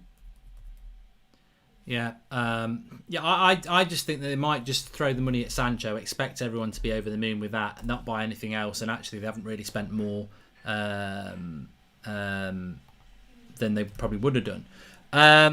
Question for Mark and Flex: would you guys buy a fake jersey from China instead of a real jersey from the Glazers? Says Paul, not nice. I personally wouldn't, because I don't buy the shirts and I don't even know what the fake ones from China even look like. But a lot of people seem to mention them. A lot of them are good, mate. Honestly, when I was out there, and just in general, when you get the knockoff versions, like I said, some of them are good. You don't even know. There you go. Maybe that's the way around it, yeah. Ali won't deviate from McFred. I mean, we should actually just talk about that. We normally do get some... Sancho scored after 5 minutes in the cup final. Sorry, just quickly. It's a cup final, that game. Not it's a cup final. I thought it was a league game. Yeah, and Sancho scored after 5 minutes. So Solskjaer says, we also know that big games like this going into next season, we think about final, preparing every game, every little detail. You can't switch off, you can't rest. And what a better game than this one. Put the team against Leicester in a difficult position as well, making that many changes, but they cope really well. And hopefully tonight we can see the benefits of the team being fresh. Yeah, because that's a good point, isn't it? Nobody really played on Tuesday that's going to play tonight. So there's not really an excuse about freshness. No, Ollie's played it perfectly. And the players that are coming in today, which is the main team, it's no different to what they actually haven't been affected by the schedule, because really they've just done the Thursday Sunday. It was the fact that we had to put out the weakened team which was the biggest effect, and the fact that Ollie played it right and didn't have to play any of the starters on Tuesday. So yeah, really and truly, players like Pogba and Bruno and all the players that are starting now haven't really been affected by it. I think Luke Shaw and Wan-Bissaka came off at halftime against Roma. Then they started against Villa. Then they didn't play against, what are their faces? Leicester the other day. Yeah. So they've just gone Thursday. The thing that did do them was the Thursday Sunday. Thursday Sunday anyway. Yeah, so they didn't play Tuesday. Yeah, so they've just had the normal. They've just been doing what they've been doing all season. Do you know what I mean? So that's fine. I think we should be fine. Like you said, to answer your question, there's no form of concerns about rustiness from these players. Players are in the tunnel. They're coming down. We've been in that tunnel, Flex, haven't we? Yes, we have. They're just walking out, the Liverpool players. Yeah. The game we didn't know whether it'd happen. It's happening, mate. It's going to happen. It's happening. It's going to happen. Yeah. You still think it's going to be 1-1, or are you changing your mind now you're getting closer to kick-off? I'd love United. I really would love to. I'd love United. It'd be massive if we can win. But could sit these lot down, man. Win, as long as a draw. Can deal with that. If we draw, they still struggle to get Champions League. If they draw, they can only get 67 points, which really just means Chelsea and Leicester could. Chelsea only need a win. Leicester only need a win from their last 2 games. So. But Tottenham, but they got Tottenham and Chelsea. Leicester, they might lose to. Yeah. So it wouldn't definitely be over, and Liverpool do have the sort of run in that they could catch. Actually, it's worth having a look at the league actually, because I know. I think they got Palace and someone else. Chelsea have got Leicester and Villa, and you're right. Leicester have got Chelsea and Spurs. So Leicester have got 66 points. Chelsea got 64 points. If Liverpool drew this, they could only get to 67 points. Whereas if they lose this, they can only get 66 points, which means that, even then, if Leicester lose their last 2, they could. Exactly. Could go below. Could do it on goal difference. Yeah, exactly. I want them to win. I want Man United to win it, but never know. West Ham might do a madness as well. They've got to get past them too. I'd love that. I think we'd all love West Ham today, wouldn't we? Because if West Ham nick another win, no, I don't think we're going to get him, even if they don't get. Just in general, we're not getting him. Never thought we was going to. Sorry, there was a super chat there, wasn't there? See, if you only hated that much, would you now think it's time to sell up? The Glazers won't. I don't think the Glazers. There's a question there from Liam Brown, Flex, about if the Glazers know they're hated, why don't they just sell up? Because it's a business, and they're making good money from it. Go on, the Shaw Shuffle. He just did it. It's a business, mate. Look, if you're a businessman like them, don't get me wrong, you might not be as greedy as them and rip the soul out the club and all that stuff. You might not do that, but you're still going to keep your investment. You ain't going to sell it. Do you know what I mean? And I don't think they will. For them to sell the club, they would need to start losing money. It's the only way they sell it. They're not going to get bored of making millions of pounds. But the only way we get change is if we get help from the government to reform, and then they have to give up a larger percentage of the club, which I don't think is going to happen, which is sad. Also, as well, for them to give up the club because they're disliked, they'd have to be emotionally invested, and that's the whole problem. They're not emotionally invested, so they don't care whether they're loved or they're hated. If you're Ole Gunnar Solskjaer and the fans are saying, "Get out, Ole, you're ruining the club," well, he's emotionally invested, so he might just go, "You know what? I can't do this job." He might not. He might say, "I want to turn it around," but you've got more chance of somebody emotionally invested in the club to say, "Look, I'm doing it wrong." They were never invested in the club emotionally. They don't support the club. Never. And look where they're living. They're all the way out there. If someone picks up the phone to you, Mark, and says, where you live, something is kicking off a bit here, Mark, but your business is in America. Yeah. You're going to go, all right, well, I tell you what, put a couple, make some hot dogs free at half time. Yeah, make some hot dogs free at half time, give out free drinks, put an apology out. Anyway, mate, I've got to be off, mate. I'm teeing off at 10. Like, do you know what I mean? Like, you're all the way over there, and the money, and then you're still logging into your Halifax banking app and going, "Oh, money's still coming in. Nice." You know what I mean? You don't care. You don't care. I agree. And you got the bucket, and you got the flipping the Buccaneers who just won the Super Bowl, so you're getting it in. Mate, I'm off to the Super Bowl, mate. Yeah, call me tomorrow. I'm busy. I don't care. It's an investment. Police helicopter over Old Trafford there. Ollie was just looking up. Anyway, we're about to kick off, mate. Nice. We'll let's go. Let's go. Reconvene at half time. You've gone with a what? Peace. What you gone with? 3-1, 2-1? 2-1 United. There you Let's go. Let's hope it works. All right, I'll see you at half time, pal. All right, nice one. Cheers. Sorry about that, everybody. We're just chatting away as we do. I'm just going to start the timer and then I'll come back to the normal screen. Bruno's about to kick off. And we go. Good. So the game has kicked off there. Let me come back to the watch along. Timer's up and running. There you go. Bing, bang, boom. Watched United versus Everton last night with the missus, who doesn't even watch football. She noticed United players back then actually pressing and Sir Alex Ferguson on the sideline controlling the game, says Vin Bra. Mark, do you think Magaluf would be able to handle themselves if we get a world-class CDM, says Chubba. Yes, I think we'd be a better side if we did. Anyway, game kicks off. Strong play by Pogba there, but he's tackled. 2v1. Fred into Bruno, into McTominay. Goes wide. Good start by United here. 6-minute press. Still got it. Good. Fast by United here. Good, fast. So it's a good start by United. We're moving the ball around really well. And then we do give a throw in. Make sure you subscribe, by the way. Bottom right-hand corner. You're very, very welcome. Thanks everyone for tuning in. We're very close to 45,000, as you can see in the top right-hand corner. We are 54 away. So bottom right-hand corner to subscribe. Let's see if we can hit 45,000. You're very welcome. We're live every night at 8 o'clock. Every morning at 10 o'clock with the news show. Lots to get involved in. We'll have the fan forum after the game tonight. Match reactions with the player ratings as well. Loads to get involved in. And massive game, Man United Liverpool. Weird game.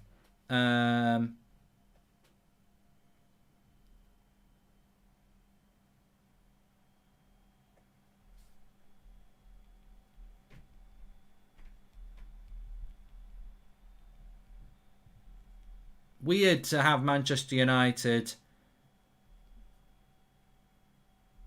playing Liverpool in these circumstances where we've not. I mean, look, I think a lot of games in COVID have not had the bounce of a game when it's a packed out Old Trafford, but it's still Manchester United against Liverpool. And the game is on at second time of asking.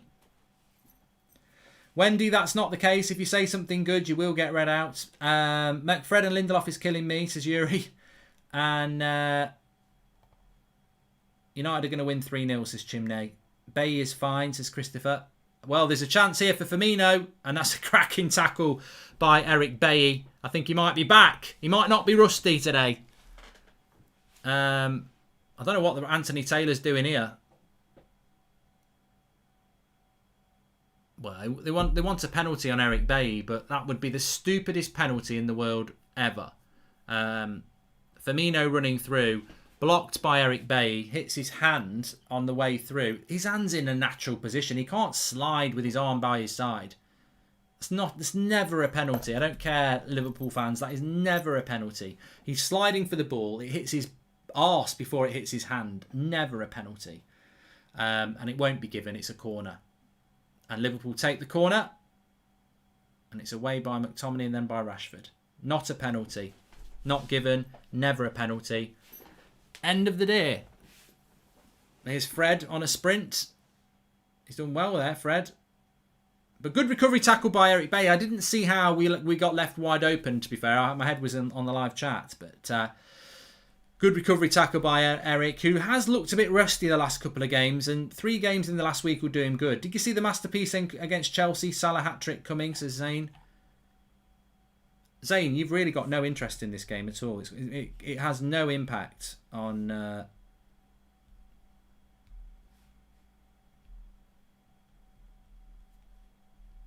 Arsenal at all.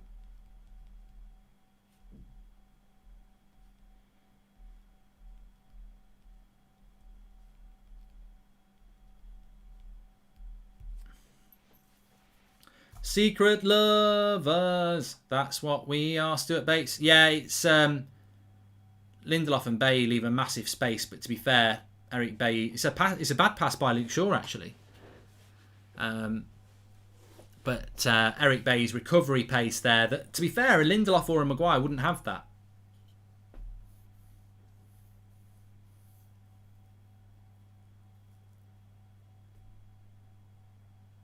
Henderson there took an extra touch, but it's back with Liverpool there. Opinions on Ruben Diaz? Ruben, sorry, wasn't Ruben who asked about that. Liverpool getting themselves into all sorts of bother there. Alisson's a bit of a prat, as we know.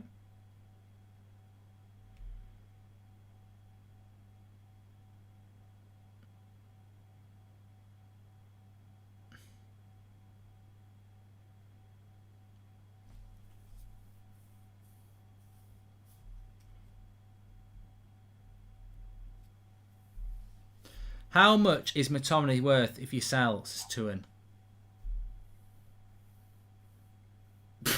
We're never going to sell. We're never going to sell.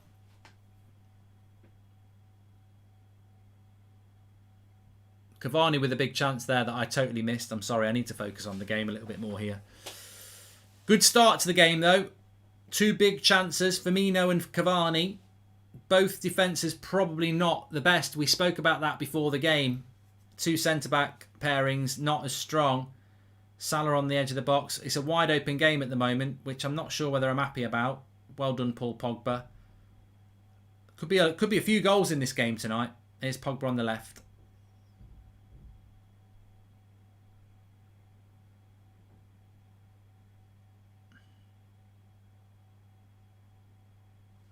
Zayn, the only reason it was a masterpiece is because, like Rembrandt, Arsenal were relevant in the 18th century, says Matthew Gartell.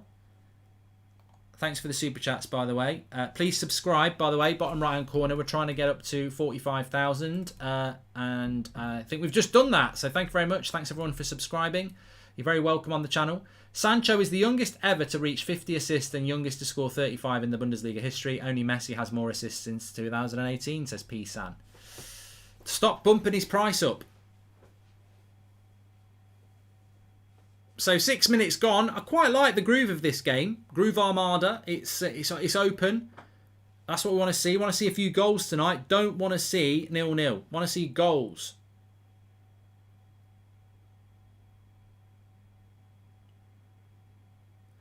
There's Harry Maguire. Will Harry Maguire be back for the final? I hope so. I really hope that Harry Maguire is back for the final. I think he's been such a big player for us this season, and but I'm not confident about it. I'm not confident he will be back. I think we'll just have to see. But if Ollie's right and his first game back is going to be that final, you do wonder about how much pain he might still be in and how fresh he might be.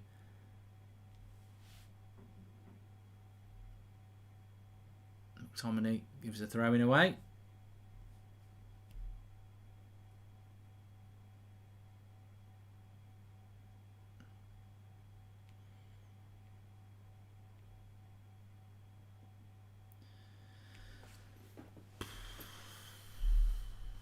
Just need to move the ball around a little bit quicker. I thought we did quite well. First few minutes. 6 minute press is gone though, isn't it?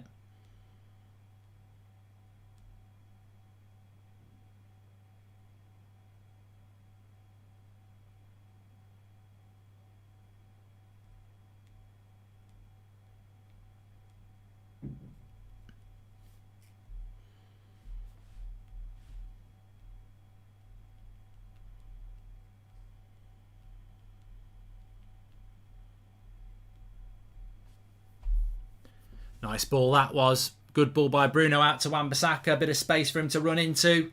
Oh, heavy touch. It's like me on FIFA today. He's gone and sprint and done the heavy touch.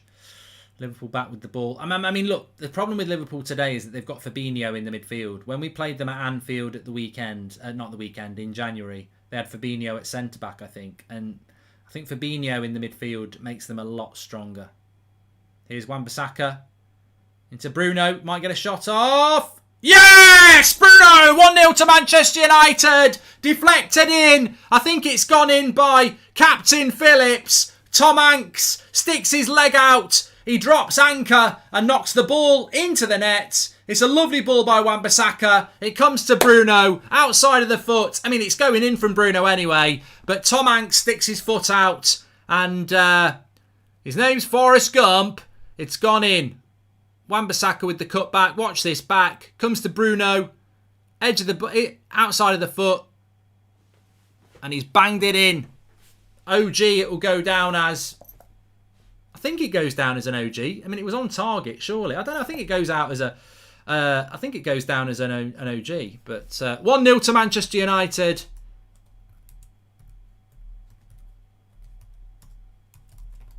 Captain Bruno. With help from Captain Phillips. That's work. That's good.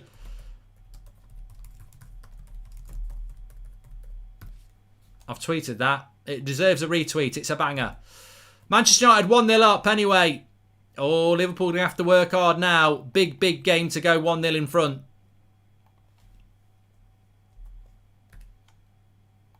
Big. That's another Tom Hanks film. Big game from Captain Phillips. Tom Hanks. The puns are endless. Oh, look at Fred. He's got his passport back tonight. He's got his Brazilian passport. Rashford's off. 1-0 to United. 10 minutes gone. Bit of fortune, but Wan-Bissaka working hard on the right-hand side again. Finds Bruno with a bit of space. I think it was going in from Bruno. Does Bruno get an assist or does Bruno get a goal for that? But Bruno looks good tonight. United looking hungry tonight. I'd love to win. And look at the press from United here. That front four. They know how to press. See, I never really felt that United's front four pressed that well when it was Martial, Greenwood, Rashford and Bruno. Bruno knows how to press, but I don't know that Martial, Rashford and Greenwood are that good at it yet. But Pogba, Cavani and Bruno definitely are. They press really, really well. It'll go down as an own goal. Here's Pogba. Bruno will get an assist though, won't he? Doesn't matter to me. I don't even play fantasy football. Lovely ball by Pogba there. Bruno's buzzing around. High line from United as well. High line. That pace of Bailly obviously allowing that to happen. Moving the ball around really well, United as well. Fred's had a good start. Wan-Bissaka puts the cross in. Get those crosses into Cavani. Dumbledore, headmaster, freestyle. I think there'll be goals in this game tonight. I don't know why I said 1-1. I think there'll be more than 3 goals. Good luck if you're playing United Stand Picks, by the way. 30,000 watching. Thanks everyone. Make sure you subscribe. Bottom right hand corner.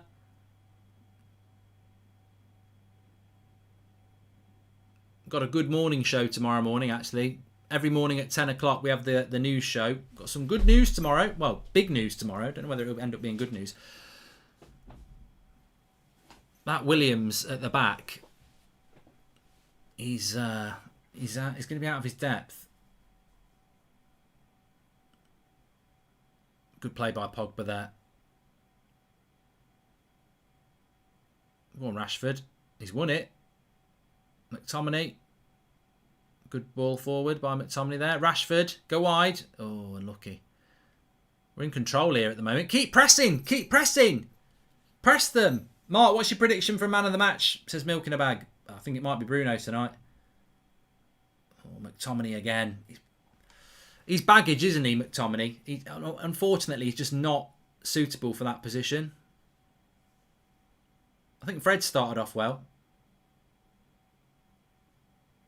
Oh, Salah on the left, on the right, into the box. Watch out, Fred. Don't leave your foot in. Good block by Luke Shaw. Got a good pace to this game. I think we're going to get a really exciting game tonight. Really good pace to it.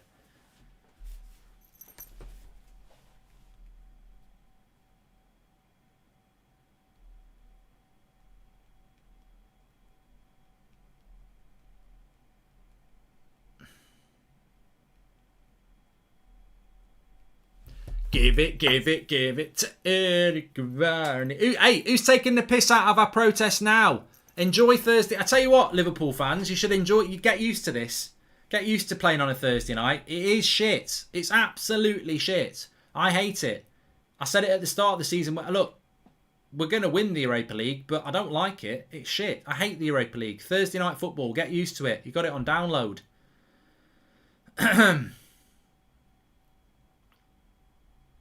It's going to welcome you like a big... Hold on a minute. Thiago's got it. Last one. We need quality if we're getting only 2 or 3 priority. There are many CDMs and centre-backs, but only one Sancho might be worn biting the bullet in one of our other positions for now. Go, says P. San. Okay. Mark, what's your take on top 4 next season and which team do you think will push City? Says Vinit. I think Chelsea. Chelsea, yeah. Can we all put number 7 as it was his shirt number in the chat for the young boy who passed away, if that's okay, Mark? Says Mark Goldbridge's daddy. Yeah, please do put the number 7 in the shirt in there to... commemorate and remember the young lad who died by getting hit by lightning. Jordan was his name. I think he was only 9 years of age. So yeah, it'd be a nice touch to put the number 7 in the chat. What a calamity Liverpool are at the back. They look like 90s Liverpool, and I think every time I've watched them, Alisson, he's made a mistake, says Nick P. Well, I'm sure we'll get a lot of number 7s in the chat. I mean, hold on a minute. Here's Jota. Oh, Wan-Bissaka slips. Cross comes in from Robertson, and it's all right. I think that I think Liverpool have had a massive problem this season. They really have had a massive problem this season because of that. Hi, Mark. Did you see? I can't see that chat. Did you see Lineker's tweet? He said, "We won with last week's protest, so there was no need for today's. Owned him with my top reply," says Monas. And what a criminality... yeah, I've done that one. Mark, which do you think looks nicer, the Europa League trophy or the Champions League trophy? Says Callum. Look, as trophies go, the Europa League trophy is quite nice, but I always want to win the Champions League because it's the better trophy.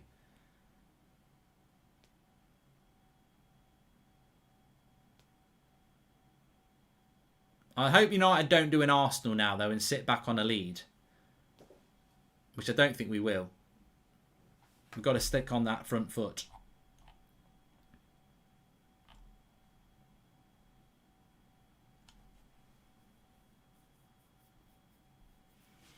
See, the pressing's good again from United here. Forcing Liverpool to play through the press. Which they've done quite well there with Fabinho. Now Wijnaldum. Oh, Fred. That's all right. Wijnaldum refused the pass there. It was on.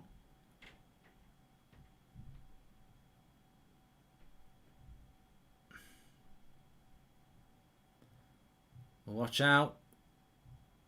Robertson. Henderson tips it away. Nice. He was offside anyway. Thanks everyone for getting involved. Appreciate it. 1-0 up here against United. Against Liverpool, sorry. Get your words out. Thanks for subscribing. You can do that through the bottom right-hand corner. You're very welcome. 8 o'clock every night on the United Stand for your live interactive chat, and every morning at 10 o'clock for the morning news show. Always lots to discuss. After the match, we've got the match reaction where we do the player ratings, which you can vote for in the second half. And then we've got the fan forum as well with Flex and the lads. So lots to get involved in on the channel. You're very, very welcome. It's mad to believe, isn't it? I think, is it less than a month until the Euros start as well? I'm actually looking forward to the Euros as well. I like a bit of international football, hot weather. Just a shame there'll be no fans in the ground. Will there be fans in the ground for the Euros? Good question. Mark, my fiance thinks the protest is pathetic, says Ryan Taylor. Well, yeah, but you know, give me a programme, Ryan, that your wife watches that you don't like. Like, you might think the One Show's pathetic. Each to their own. Don't respect things you don't understand. Cross from Pogba. Rashford just couldn't quite get onto it. Now it's McTominay. Simple pass, Scott. That's what you've got to do. Here's Bruno. Bay. Nice ball by Bay. Bay's looking a lot sharper tonight, which is good to see. I think it was just match sharpness that was his problem.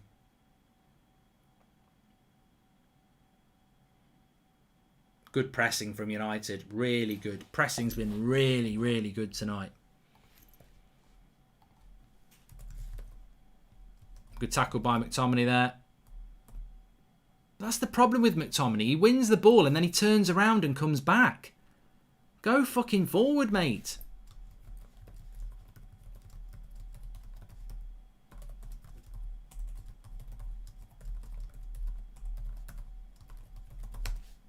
But I tell you what, I will always shout out.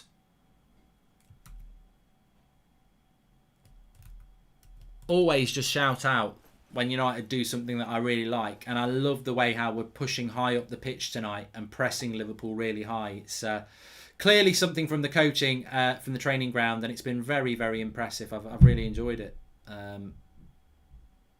Good tackle by Luke Shaw there. Into Fred. See, Fred turns around. I don't like the way Fred and McTominay turn around sometimes. Go into the space like Fred is here.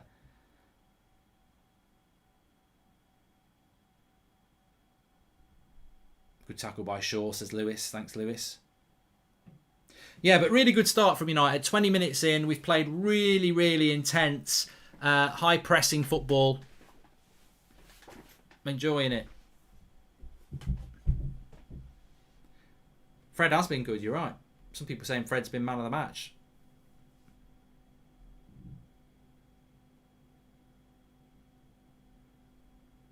Somebody said McFred are having a blinder. Why do you have to stick McTominay on top of Fred's good performance? I wouldn't say McTominay's having a blinder. Oh, that's a good ball by McTominay out wide to Bruno. Better. Cross comes in. Headed away.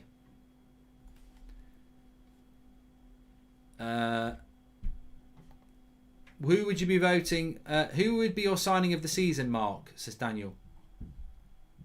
For Man United? Did we buy anyone last year? Oh, Cavani, isn't it? Cavani's the signing of the season for United.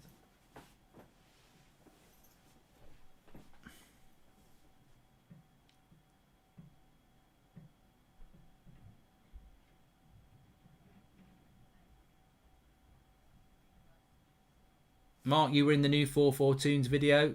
Cavani signed the contract and you were screaming boom shakalak. I'll give it a watch later. I do like 4-4 Tunes, Ruben. But United have been the better side here by a long, long way. Goal kick here for Liverpool. Bruno's loving life being the captain.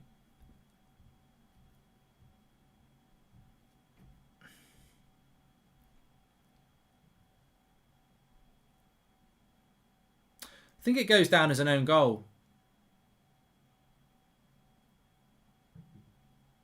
Our high line tonight has been a killer for Liverpool, by the way.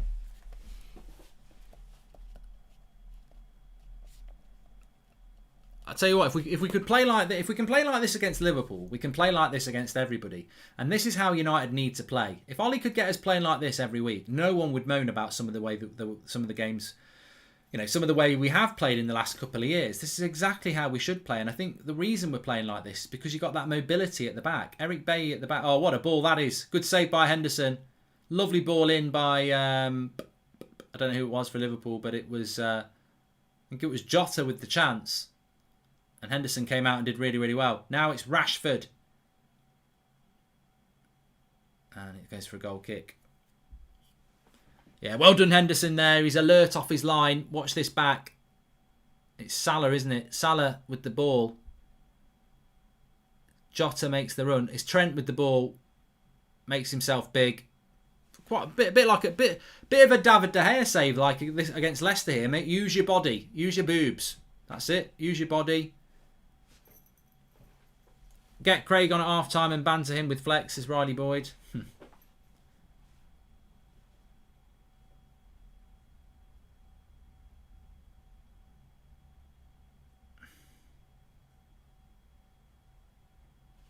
I'll send... I have got Craig's thing here. I'm going to send him a voice note. It's Anfield agenda, right? Wait a minute. Wait, let me just wait. Let me just wait. Trent with the cross. Eric Bailly heads it away. I'll wait a little bit. Bailly and Lindelof is working quite well, says JG Best. And EPL has officially given it to Bruno. Think that's 18 for him now, says Daniel Luciano. That's big then. Bruno gets the goal. Good. good. I think you get the goal if it was going in anyway, and I think it was going in anyway. So the BBC have given it to Bruno as well. So it's a goal for Bruno.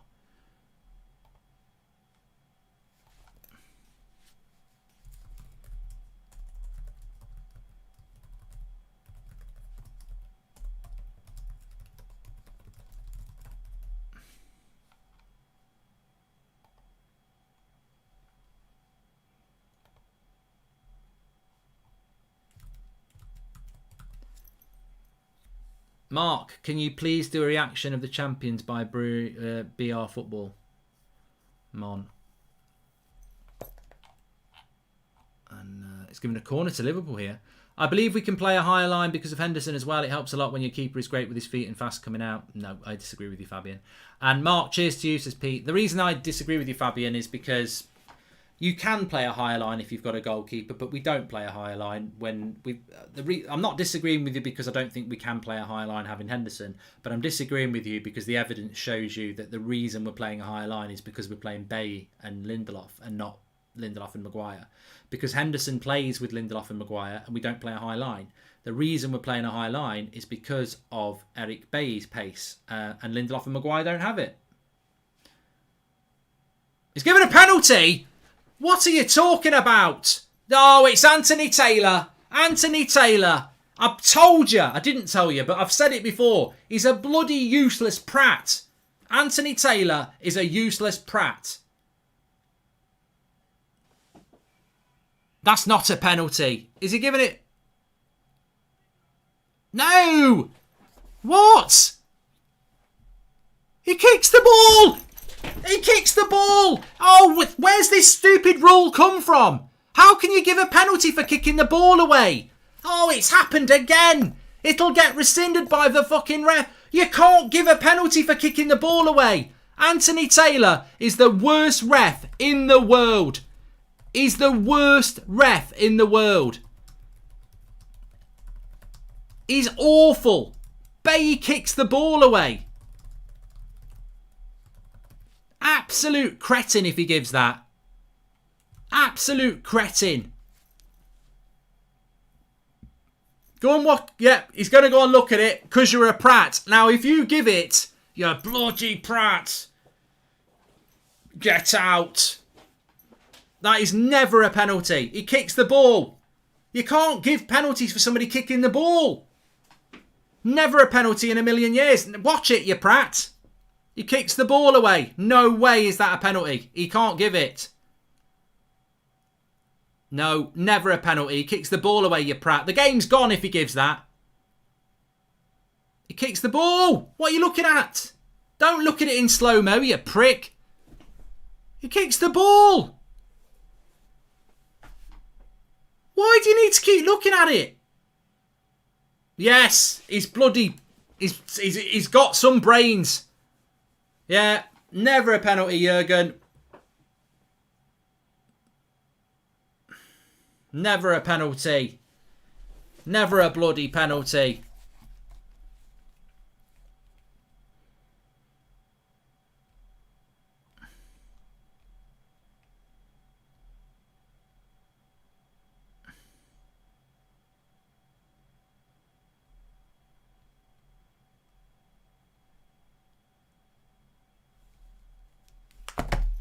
Oh, we can calm down now. We can calm down a little bit because I was going to lose it. I don't like Anthony Taylor. I'd forgotten he's the ref. He's a terrible referee. I think if you don't know who Anthony Taylor is, you've had a little glimpse there of what a prat he can be. Thank God for VAR. Good tackle by McTominay. Did well there. How much looks he needed, man? Even we found, say, after one look is not a penalty, says Varun. And United's best defender in Goldbridge land, says Joshua Harper land there. I just can't believe how many times he needed to look at it. Unbelievable.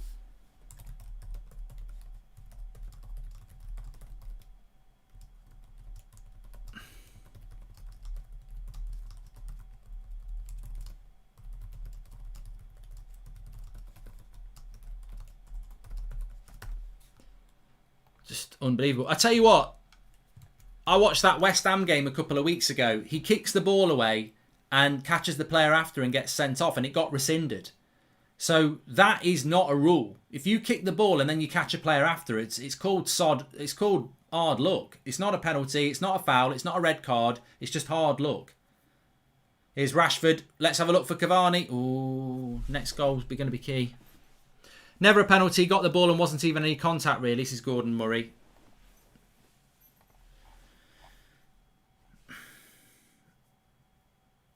How's your hamstring, Mark? It's better, T. It just hurt for a couple of days. United have got a corner here. No Harry Mcguire to come up. But we have got Eric Bailly. He didn't get away with that one at all. It was never a bloody penalty.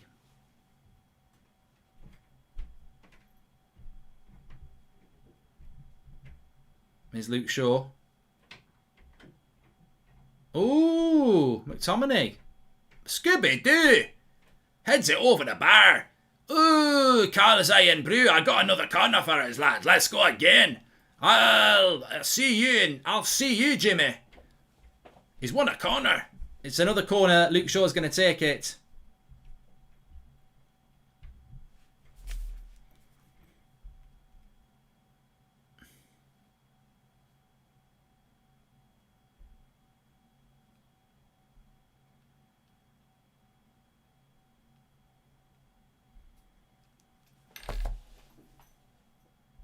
All offside.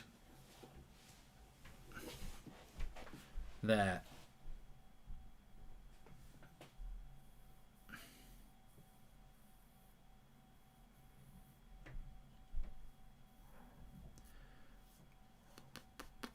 If you think that's a penalty, look, even as a United fan, I would know that was not a penalty if it happened to us. Here's Rashford. He's got to go Pogba. Oh, he just gets his pass wrong.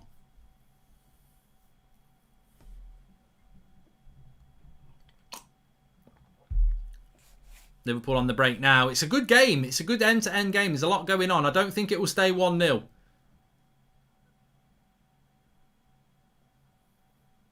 I really don't. I think there'll be more than one goal in it. I said there'll be more than 3. Here's Salah. No, it's not Salah. It's Firmino. I think Ollie deserves a call. Ollie, yeah, it's me. Look, before I talk to you, empty your mouth. You got a mouthful of jelly babies again, haven't you? You're always eating them jelly babies. Give them to Karaki and listen to me. Fantastic. Absolutely fantastic half. Really, really pleased. High press. High line at the back. Keep it up. Because if we can keep this up, you can get Sancho. Or Declan Rice. Look, I know you love McFred. But look, you need to get a CDM. Thanks, everyone, for watching. Yeah, okay, bye. Fantastic from Solskjaer so far. He's really happy. He's so happy he's got 2 bags of jelly babies tonight. Hold on, Wijnaldum. Wan-Bissaka's got that. Oh, I'm surprised he didn't slide. Jota! Cracking save by Dean Henderson. Good save. Henderson's having a good game tonight. 2 saves from Jota.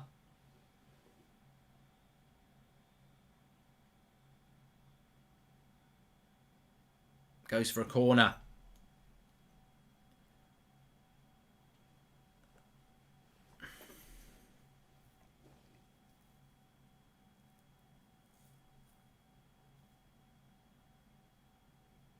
I can't believe people will think that that's a penalty. You've got to be a super prat to think that's a penalty.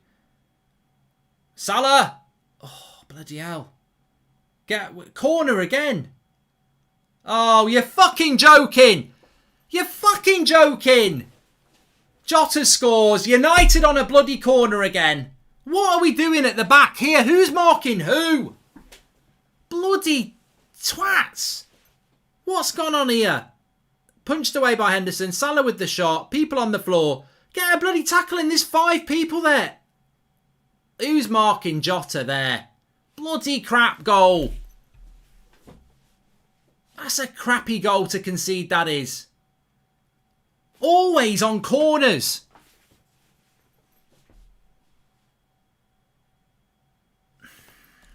That's a shit goal to concede.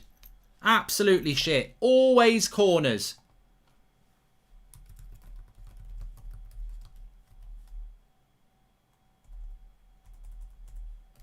Need to switch on here at the back. Ah.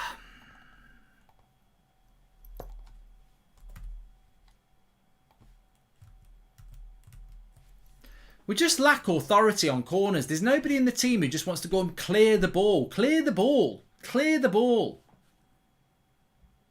We've got to be a bit careful here. Another corner. Now switch on. Switch on.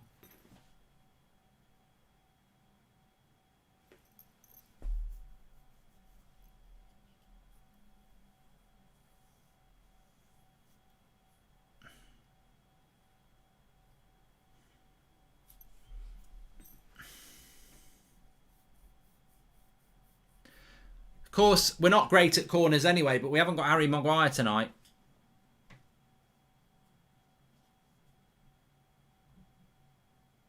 Oh, good header. Eric Bay gets it away. Second ball again, though. That's what happened on the last one. We win the first header. You've got to win the second ball as well. I don't think De Gea would have saved that. I think the last few goals we've conceded, I don't think you could really blame any of the goalkeepers, really. Villa at the weekends, the 2 Leicester goals, the Liverpool goal there, they're not really down to the keepers, I don't think.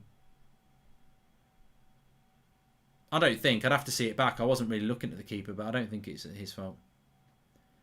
We're just bad at corners. Bloody hell. And the thing is, I think we had a good first 20 minutes and we fell asleep again now. Let's be honest, we've had another 20 minutes since the first 20 minutes and Liverpool have been the better side.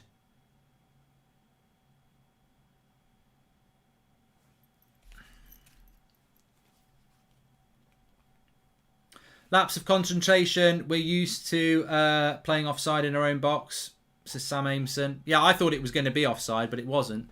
Liverpool are pushing us now.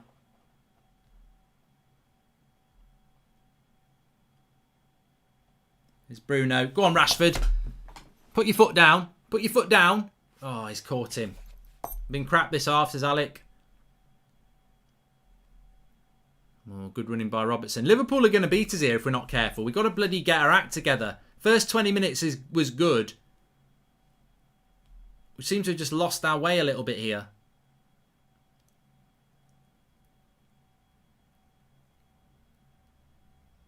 Henderson should have left that. No need for him to come out. McTominay had that, says Billet. We'll have to have a look. I'll have a look back at that in a minute.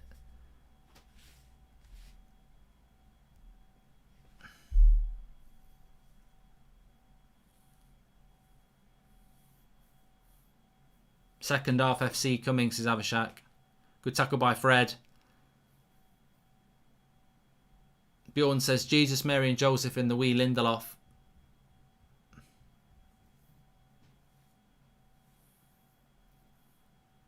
Oh, some of the passing again is poor. All right. Let's have all right.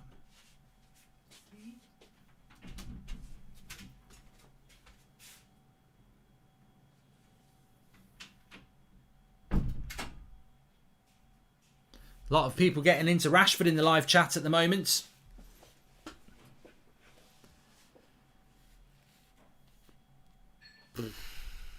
There's Salah. I tell you what, Liverpool at the moment are the dominant force in this game. It pains me to say that because I thought the first 20 minutes we did really, really well. Wan-Bissaka with a good tackle there.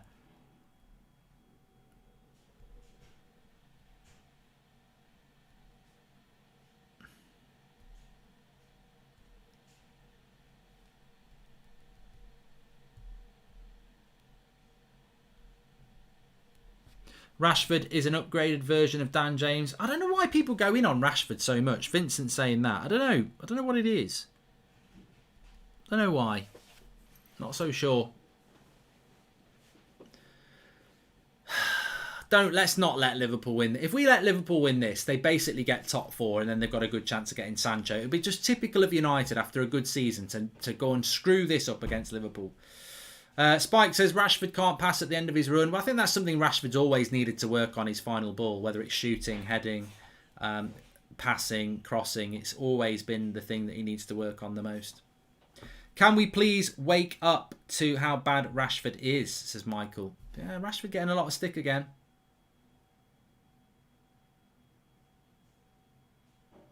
That's a good ball into Bruno with a bit of space. He'll like that. Pogba should have hit that first time. Don't know why he didn't hit that first pass. It was a lovely pass by Bruno into Pogba's path on the edge of the box. Don't know why he just didn't whack it. Tried to play Cavani and I think he should have hit it. Good play by Eric Bailly. Wan-Bissaka. Get on your toes, Rashford. He's overlapped you. Oh, that was a nice cross by Wan-Bissaka. Good tackle, Cavani. That's good. Well, good tackling back by Cavani there. Mark, it's been a while. Hope you and your family are doing well. Rashford playing hurt, it's clear. Jogging everywhere he goes, no pace. Greenwood on, says Dan Miola. Dan, big shout out to you. I've not spoke to you in ages. It'd be good to get you on a show again, actually. Drop me an email. Yeah, I mean, Dan's probably right about Rashford. Sam says that Rashford looks knackered tonight. Mark, Greenwood on ASAP. McTominay for Van der Beek also. Yeah, he's never going to do that. Greenwood is far better than Rashford, says Alec. Here's Pogba. Oh, I thought he'd scored. Good shot by Pogba, edge of the box. Would you take Fofana from Leicester, Mark, says Josh? Well, I would do, but I don't really understand why you'd spend 80 million on Fofana when we've got Axel Tuanzebe, who I think is a good player. Good shot by Pogba. It wasn't as close as it looked. Well into the side netting, to be fair. But at least we've had an attack. We've been very, very quiet for the last 15 minutes. But yeah, as Dan was saying, and the other person was saying as well, I mean, maybe with Rashford, we've just got an injury problem here. United are going to win 2-1, says Mr. Chuck. We have got Greenwood on the bench as well.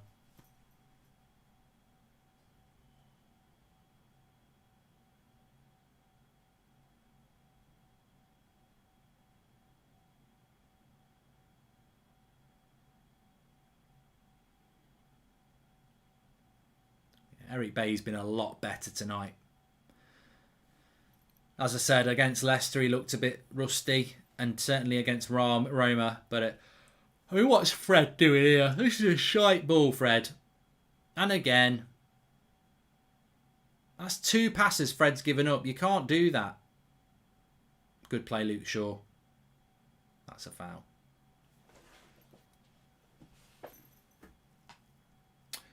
I would take a draw, Chinmay, but it's a long way to a draw. We've got a whole half to come yet, and Liverpool need the win. So Liverpool are going to go at us. Attack is our best form of defence.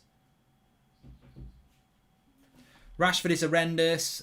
Mark, you nearly put him in your Premier League team of the season. Have you taken leave of your mind, says Joshua Harper. But I didn't. Gary Neville did. I didn't. Rashford with 0 return runs, just walks, says Ziggy. Well, Ronaldo used to do that for United, you know. He never used to track back.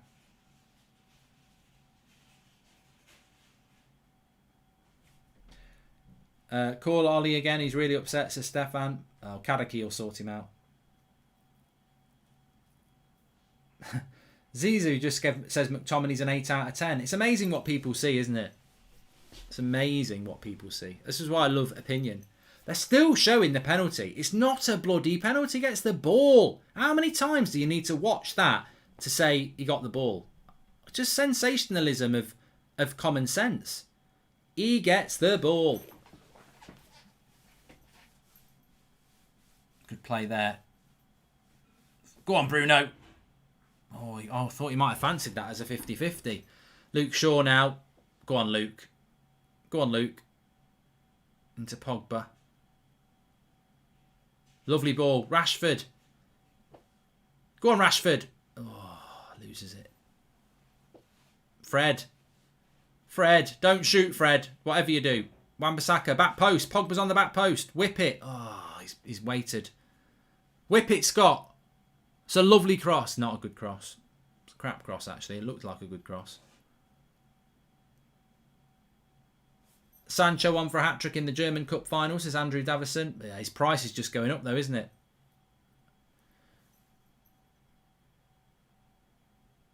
Well played, Henderson. Mark, I think there are more goals to come, says Vincent McDonald. We look dangerous, but can't say the same defensively. I think both teams are like that.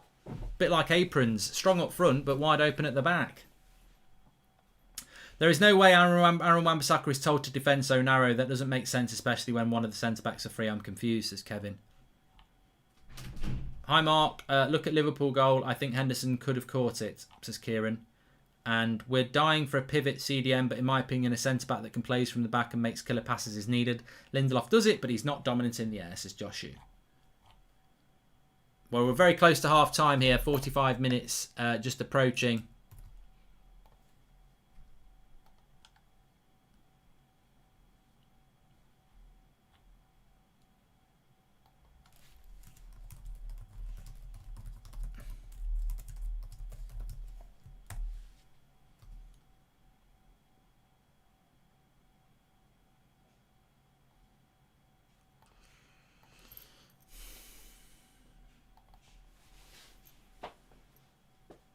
Three minutes added on, probably because of the penalty.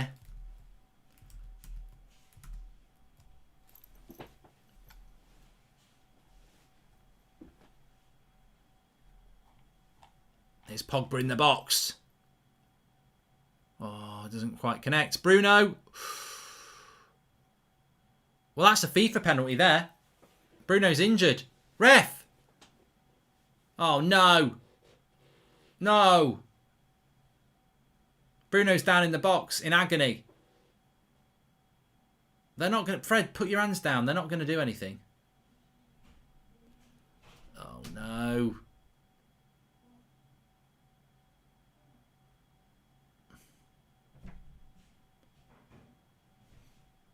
No, not Bruno.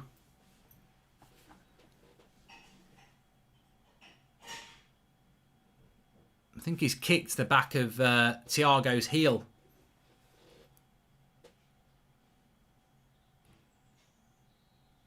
Oh, no.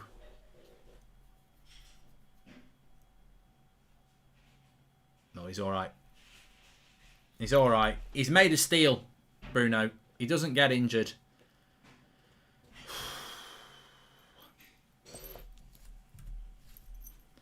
I was nervous for that then. He's all right. He's all right. It was a bad landing. It's like me playing Grand Theft Auto when I'm on the helicopter. Going down. Going down. Actually, I'm finishing off Grand Theft Auto tonight, 11 o'clock on Goldbridge TV Twitch. If you want to watch that, at Mark Goldbridge, I'll tweet it out as well when I do it.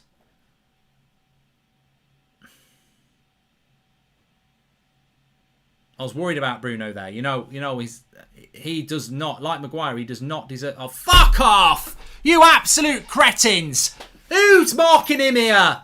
Bloody hell, that defence is terrible. Set pieces, corners, they're terrible. Who is marking him here? We are so wet at the back. Where's Marty Pello? He'll be singing Love Is All Around Us. Wet, wet, wet. He's miles onside. Pogba's let him go. It's crap. Absolutely crap. I mean, maybe Henderson should do this, but that's wet defending. It's wetter than a prostitute in a swimming pool. Terrible. Absolutely terrible.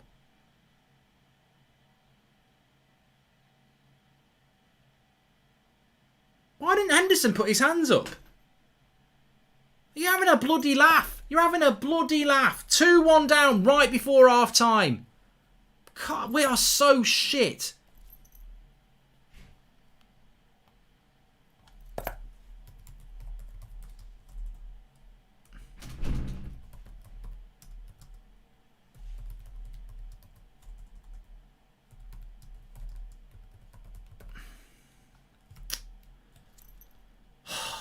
It's so soul destroying because both goals are completely preventable.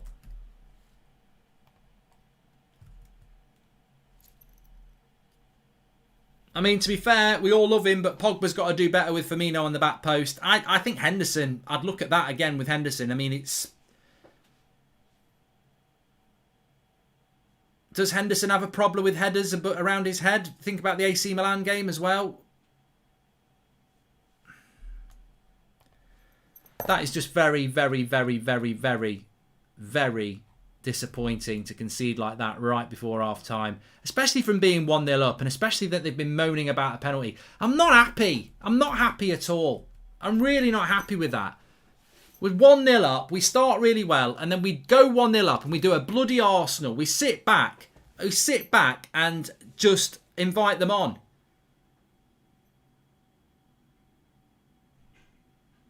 Don't be moaning at the ref, Bruno. Go and moan at the bloody players. Defensively awful. Pogba's a complete liability, says Corey. Don't ever ask Flex for a score prediction again, says Mario. That is all Pogba's fault, says Oliver H. It's just bloody poor defending. We're really missing Mcguire. What a player, says Danny. I think on the first goal we probably miss Harry Mcguire maybe, but the second goal, I don't think Harry Mcguire would be marking the player in that situation, if I'm honest with you. But look, Man United started off really well. First 20 minutes, really, really good. As soon as we score the goal, we sit back, we go into our shell. It could have been a penalty. It wasn't a penalty. And then the 2 goals that we concede, I don't look forward to watching them back, but the 2 goals that we concede are really, really disappointing. You shouldn't be conceding goals from set pieces. One's a corner, one's a free kick. We've been terrible at them all season, and we've bloody done it again. Flex, can you hear me? Yeah, let me get you back. Your score predictions come in again. Lovely. Live comments. Bullshit. Reminding me about that. You know what? In a game like this, though, I've got to say, I don't mind it if they score good goals, but those goals are really disappointing. What was your thoughts on them?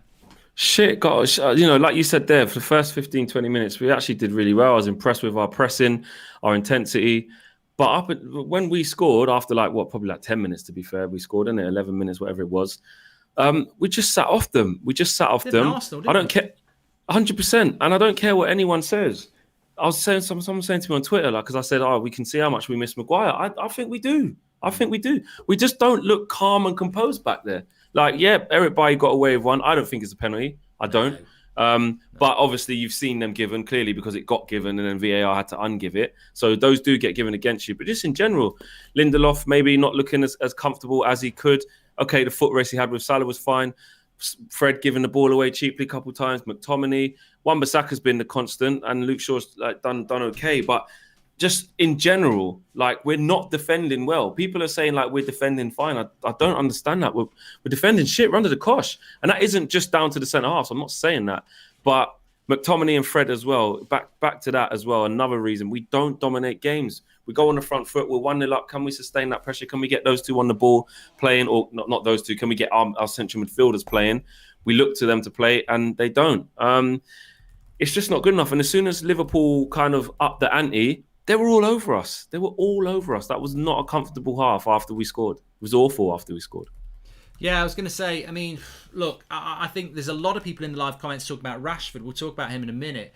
But I just think that Liverpool, as you said, we got the goal. I was very impressed with how we pressed them high up the pitch. And the front 4 seemed to be working quite well, which includes Rashford. We were pressing high up the pitch. And we were causing them problems. But then last 20 minutes, they were carving us open time after time. I think Henderson made a good save from Jota twice. And they had, maybe they could have got a penalty. I don't think it was. But we can't argue with 1-1 at half time. And ultimately, no, of course not. It should have been more. We can't argue with 2-1. We'll see the goals when they come back again. But it's the organisation all season. I know Mcguire's not there today, but look, even when Mcguire is there, we've conceded a lot of goals from set pieces. You think about Everton at the last, the equaliser at the end. That was a similar free kick to that. We are just incapable of dealing with crosses into the box this season. We don't do it. Yeah. And yet we're playing. Is this not the reason we picked Scott McTominay? We pick him because he's big. And we don't dominate in the air, and it's so frustrating. But that goal there, that goal there is on Pogba though. He's the one at the back. He's big as well, 6'3". Yes, that's what I'm saying. So that's where, as an individual though, you have to take. I'm not really putting that on Ollie. As a seasoned pro, 6 foot plus on Firmino, it's just you and him. There's not players crowding you where you lost your runner. It's just you and him at the back post. That's your only responsibility just before half time. I tweeted earlier that when Pogba's in this sort of mood, it's beautiful because when he was getting on the ball, he was making things happen. But that side of it, he has to stand up and be counted and take care of his man. I talk about not wanting zonal marking. That's a bit different from that position. But I don't like zonal marking because I want accountability. Just because I like Pogba and he's playing well, I'm not going to not criticise him in that passage of play. he's accountable for that. It's 1-on-1. It's his man. It's just before halftime. You mark your man. You're 6'3", whatever Pogba is. He just falls on the floor. He was not marking his man properly. So it's not obviously McTominay's fault, but you're right. We've got big, tall players there who are not getting on the end of things. Lindelof and Bailly are not that commanding in the air. That's what I mean about missing Harry Maguire, just in general. And just for the calmness, we just don't look calm. We do not look calm. So I think Maguire's a big miss. Some people disagree and saying it's nothing to do with Maguire, but I think it is. And Paul Pogba's got to stand up and be counted. I think on the first goal it would have been on Mcguire, but the second goal, it probably is that. But I think as well, it's what pisses me off as well is that the media have a lot to say. The media have a lot to say in what happens. The traditional press, they do. And we've spent so long this last 2 months talking about the goalkeepers. And I did a show probably 6 weeks ago where I went through every goal United conceded this season in the Premier League. And I think there was 2 or 3 that were to do with the goalkeepers, really. The vast majority were coming from the centre-backs, the midfield, not marking people up. And this whole goalkeeper thing that's took, Sky, BT, Manchester Evening News have spent so long on it. And the reality is, the issue at United is, and always has been, is the back six. Defensively, we're just not strong enough. I mean, McTominay and I think Henderson should not be coming to punch that. McTominay has got a free header, and he comes to punch it because he's over-eager. And I think that leads. Watch this. The cross comes in. Why does Henderson come for that? He doesn't need to come for it. He doesn't even get it properly. No, McTominay's going to head that away, and Henderson comes and doesn't even get a good punch on it. And ultimately, that's where it goes wrong. Henderson has got to come, doesn't need to come for that at all, and the punch is shit. And then, I mean, we've got 5 players marking each other there. We're not marking anybody. Nobody's marking anybody. I don't think, apart from that. And then the second goal, as you said, Pogba's giving him too much space. And then falls over. It's just Pogba and Firmino. Yeah, I mean, I'm upstairs now, so I'm watching it on Sky Go. So I'm only on our goal at the minute. So I'll talk a bit more about it when he gets there. What you think? Yeah. But Wan-Bissaka's been good. I'll give it to Wan-Bissaka, and he's actually improving steadily. I'm quite a big critic of Wan-Bissaka, especially going forward. But he has improved, and he's playing really well. And we got a little bit of luck. I did tell you about that, Williams, didn't I? But yeah, now I'm on the first goal, and. Yeah, Henderson, he doesn't even get it properly. It goes to the edge of the box and it's just a mess. Look at it. Look, we're all the 6s and 7s. No one's getting in the way. Look, it's just poor. It's Wan-Bissaka actually runs off and leaves Jota just behind him, actually, to be fair. I was just picking him up. But he runs out. Or was that Bailly?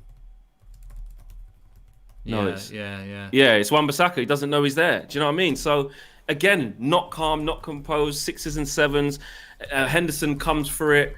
Shit punch. Pogba gets something onto it, we don't clear it. Just messy, ample opportunities to get rid of the ball. And then the second goal, like I said, I see it's just Pogba and Firmino, and he falls down out of desperation because he knows he's fucked. He knows he's in an awful position and the ball's done him. And he's almost trying to get there out of desperation, knowing that he's nowhere near it. And Firmino has a tap-in header. It's just so frustrating. It's so frustrating that we're not doing the basics right. We got swamped.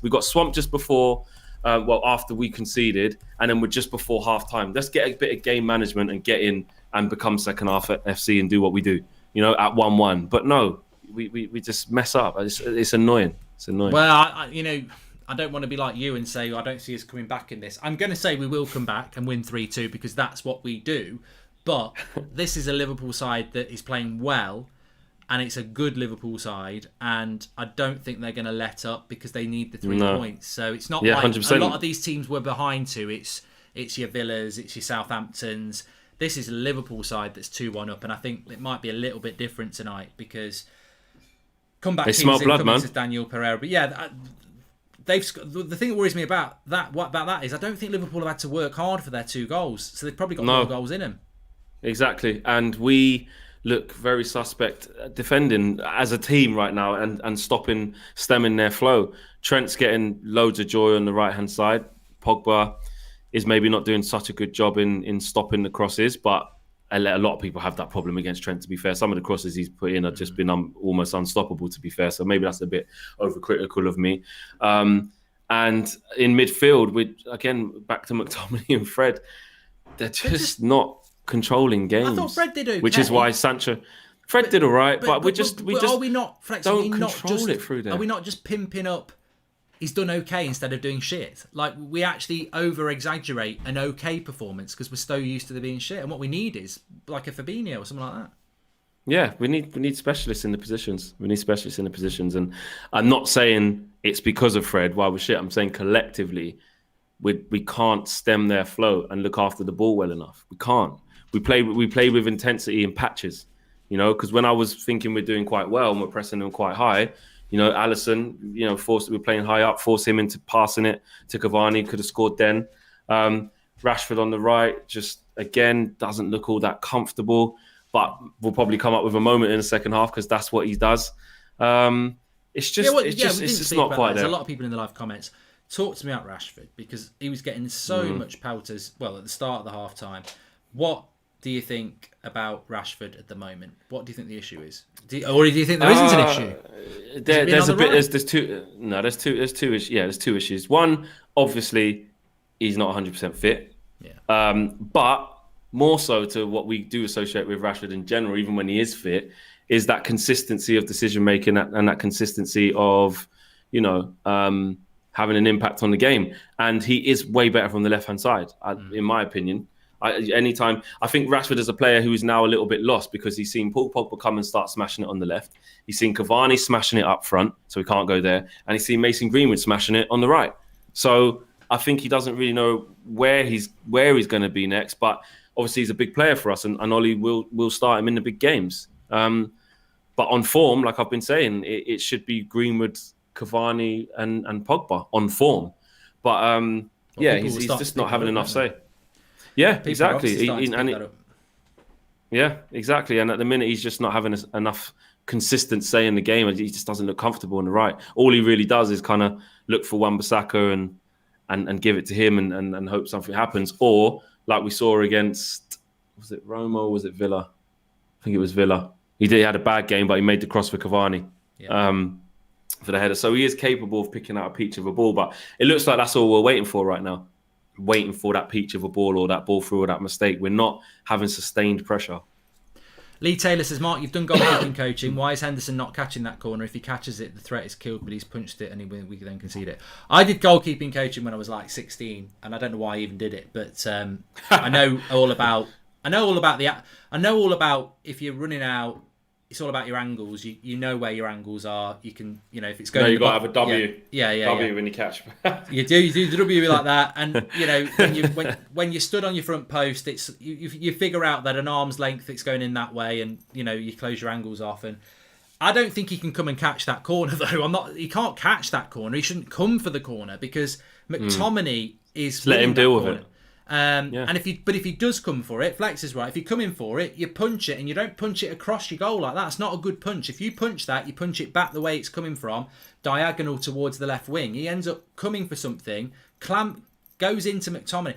Look, it won't get picked up by the media because they'll be like, oh no. But realistically, I didn't pick up it until I saw it there. He causes that goal because he comes for something. He's over eager, and he's been a bit eager over the last few weeks because I think he's trying to prove something. And he shouldn't come for it. And if he does come for it, he's got to clear it with a proper punch that goes way beyond the second ball. And we were talking about it against Burnley. Remember in that first half where he just kept coming for things almost to prove like, yeah, this is why everyone's right about me. Like I come for things more than David De Gea. You don't have to do that, mate. Like you don't have to force that narrative. I feel like he's trying to force that narrative and making just rash decisions just to be involved. Sometimes it's necessary, but other times when I've seen him been doing it, it's not necessary. He needs to get better at that. I can't believe the penalty, how many times they've showed it, because the first time I saw it, he's kicked the ball, and every time he's kicked the ball. And it's like, it's not a pen. It's just not a pen. What are you looking for? It's never a penalty. What are we going for second half there, mate? I don't feel good about this one.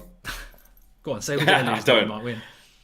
Yeah, no, I do. I don't think we're going to come back. I think this could be 3-1. I'll be so pissed off if we don't win. If they win though, because we've got a real opportunity there.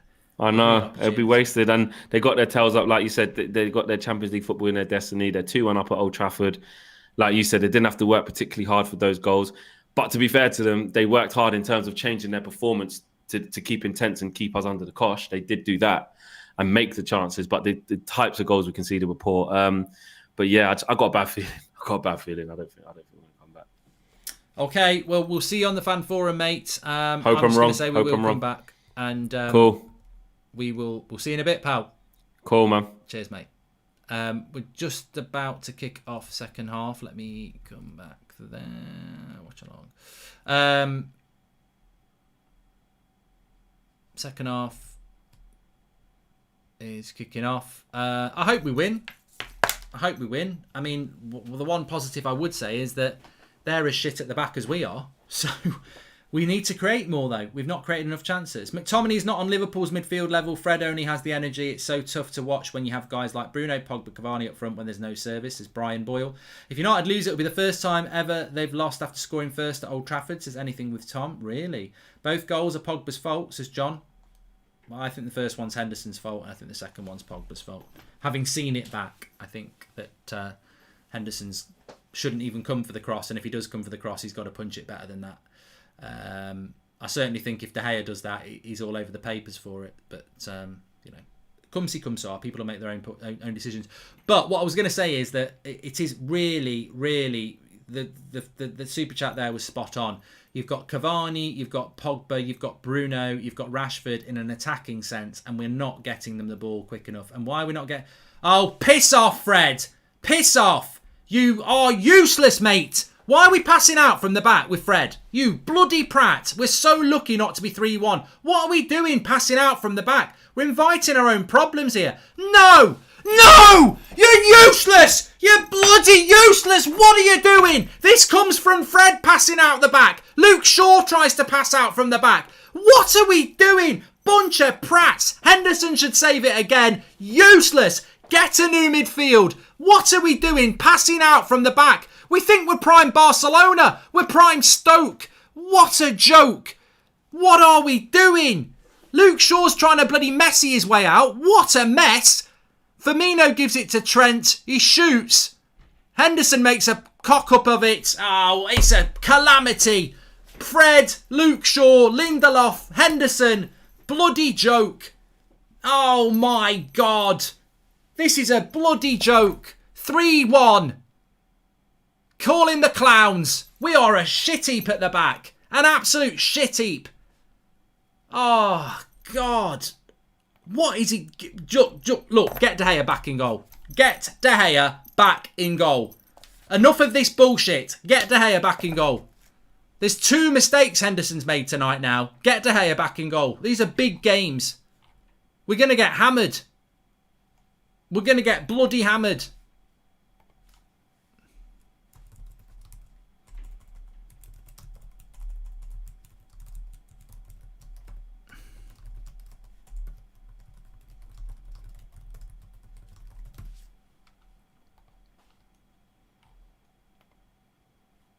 I'll tell you what, though. It starts with fucking Fred.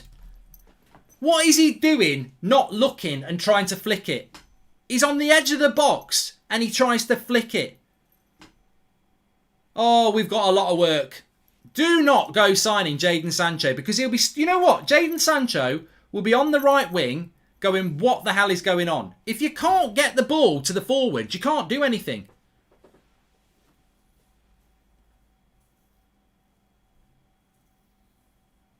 Eric Bay's just had a yellow card here.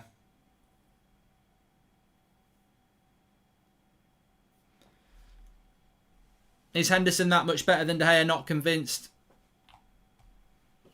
No, I don't think he is.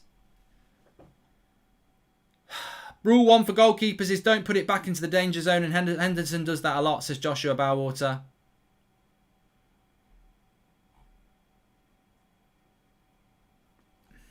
I'm so pissed off. I'm so pissed off because we had the opportunity to stop Liverpool. Dean Henderson more like Dean Howlerson, says Jimbo. Well, yeah, the thing is, the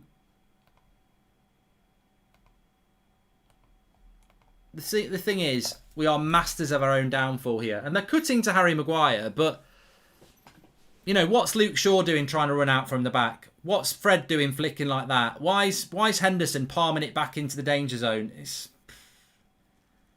just a load of mistakes. And look, people are saying it's Luke Shaw's fault. People are saying it's Fred's fault. People are saying it's Henderson's fault. The reality is, like a lot of our goals, it's more than one person's fault. I promise it'll be Lindelof's fault. It always is, says Frederick Larson. No mention of Luke Shaw there. I mentioned Luke Shaw just then, Connor. I mentioned Luke Shaw straight after the goal.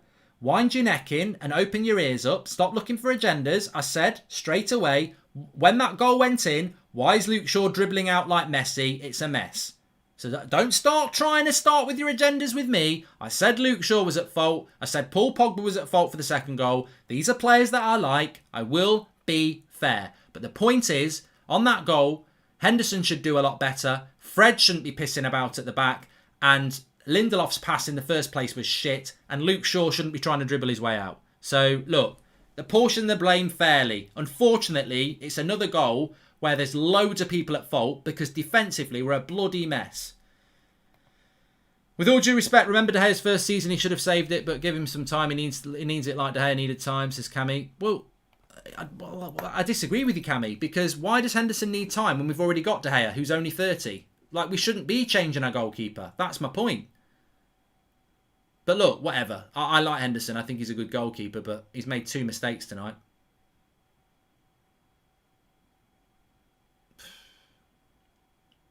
Liverpool win their next 3 games, they'll get top 4. And it's down to us.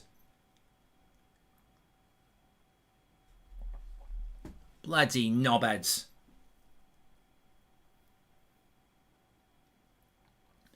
I mean, I'm going to talk about this on the match reaction because it will be relevant, whatever. Why do we try and pass out from the back when we haven't got the players to do it? You pass out to the back. You pass out from the back to the feet of Fred and McTominay, who can't fucking pass. It makes no sense. Why would you pass out from the back to 2 players who can't pass? Like, you may as well hit the long ball because passing to Fred and McTominay's feet from the back is bloody stupid. Go on, Rashi. Oh, it was a good ball by Lindelof. Hit the long ball to Rashford. That's what I would do.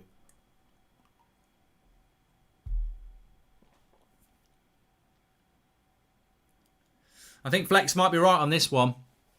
3-1 down to Liverpool.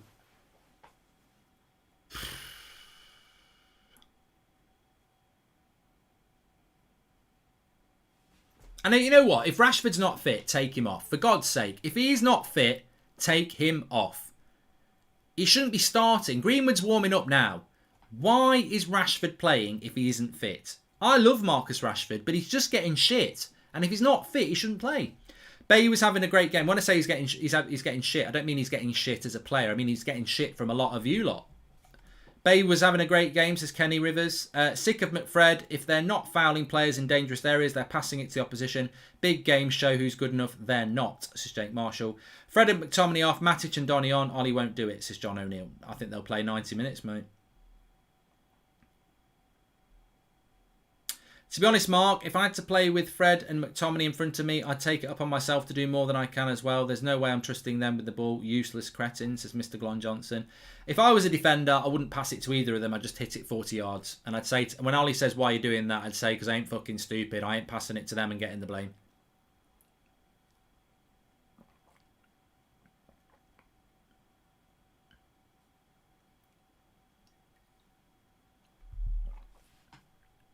The sad thing is, 3-1 down, Liverpool are dominating.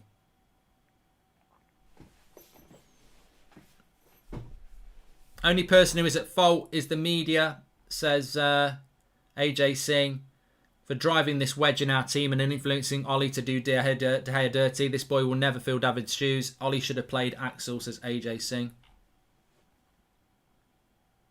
United with the free kick there. Thing is, though, we've not had a chance in the second half and it's nearly 10 minutes in. We've done sod all this half. Absolutely sod all.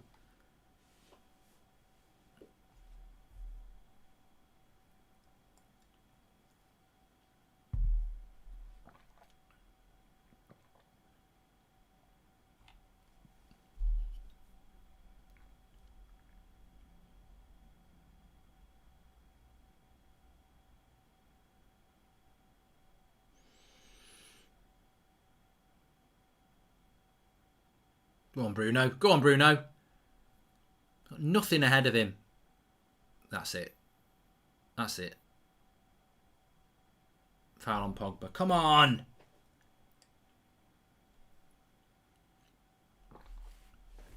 I wish we got the game bloody cancelled now.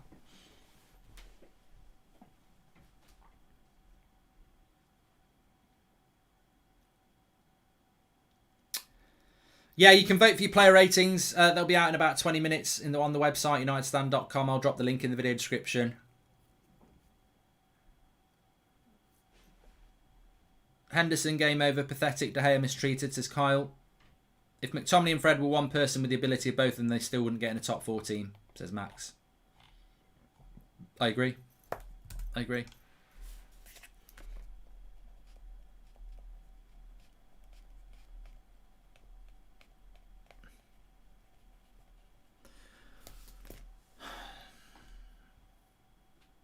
Jack says Leicester's coming for second. I doubt it. You've got Leicester have got Chelsea and Spurs. We've got Wolves and Fulham. We'll finish second regardless. Surely got to make a change in the next 5. Pogba in the middle for McTominay and Greenwood out on the right. We're getting swarmed, says Archie Ralph.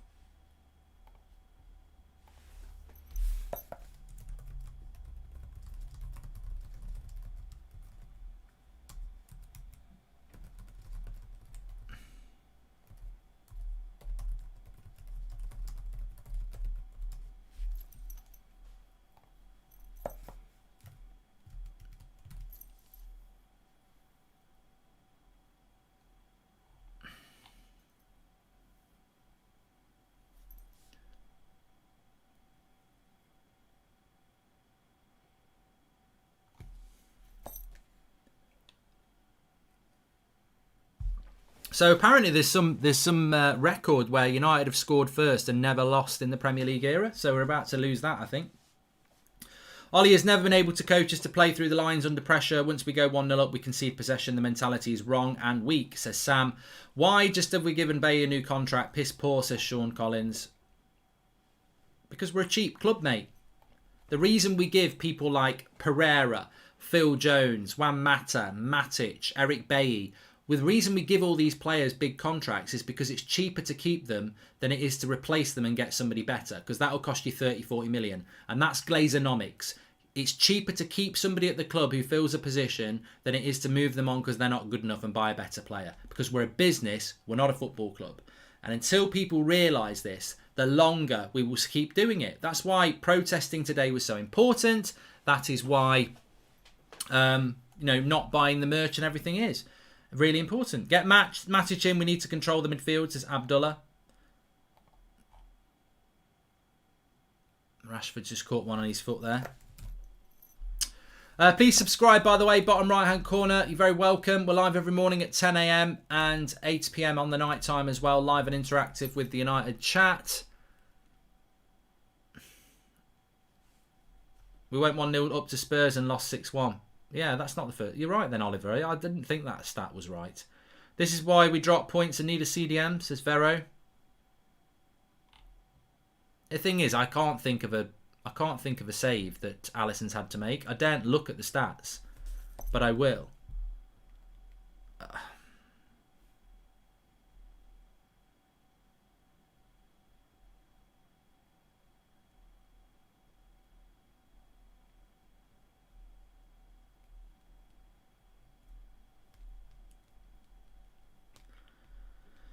I suppose you've got to factor in something as well that I didn't really want to say, but I will say you have got to factor in the fact that we know we've already got top 4 and Liverpool are desperate, so that intent, and here we go.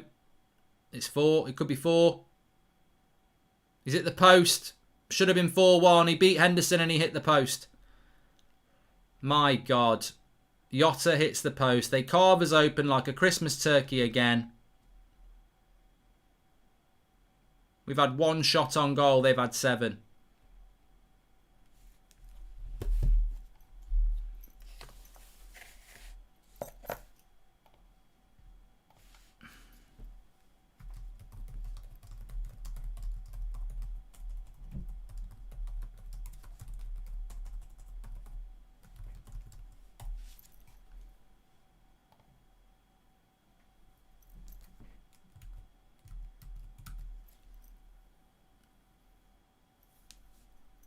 at that. One pass. That is terrible. To get carved open like that is absolutely unforgivable. If that had gone in, I'd have gone mad. It's just one pass from the right back. And I tell you what, Henderson didn't even have that covered. It's lucky he didn't put it in the corner.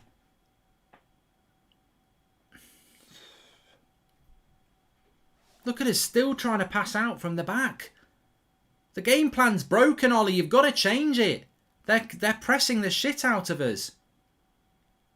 Oh, we've gone backwards again. Oh, for fuck's sake. Move the ball. Come on. Rashford's gone to the left.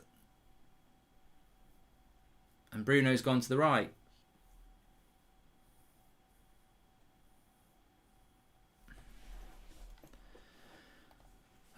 T says, how would we win the league if Ollie doesn't get the players he wants this summer? We are not winning the league with Fred. I've said it so many times, T. It's a bad day when Lindelof is better on the ball than both your midfielders. God, I miss Michael Carrick, says Nathan Brown. We don't look anything like a top 4 team, says Xander. I can't watch us playing out from the back. The Henderson is good with his feet narrative has crept into Luke Shaw's game too. We're just not that good.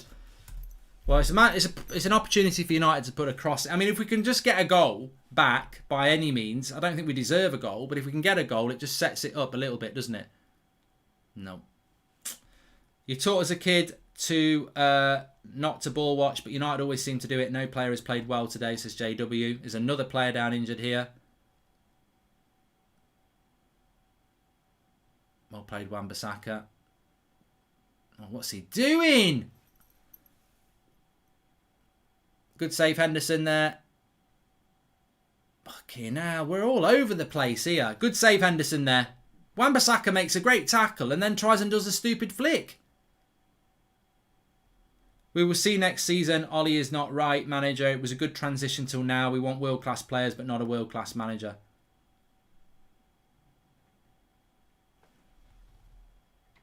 Well, I say it was a good save. It was straight at him, to be fair, but at least it's not for...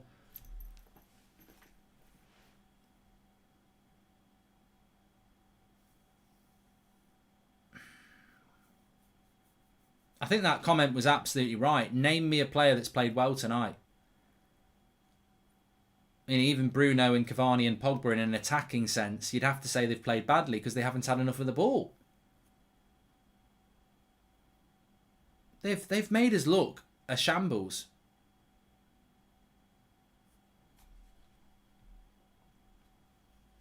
Greenwood's coming on.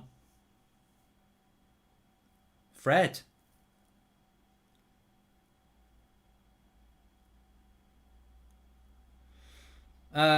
Mark, are we still wanting to rush the hair out the door? And how does anyone not think this midfield is horrid? Sell Fred, McTominay, Matic and Mata. So Pogba will drop into the midfield. Greenwood will come on the left. And Rashford will stay on. Fred comes off. McTominay stays on.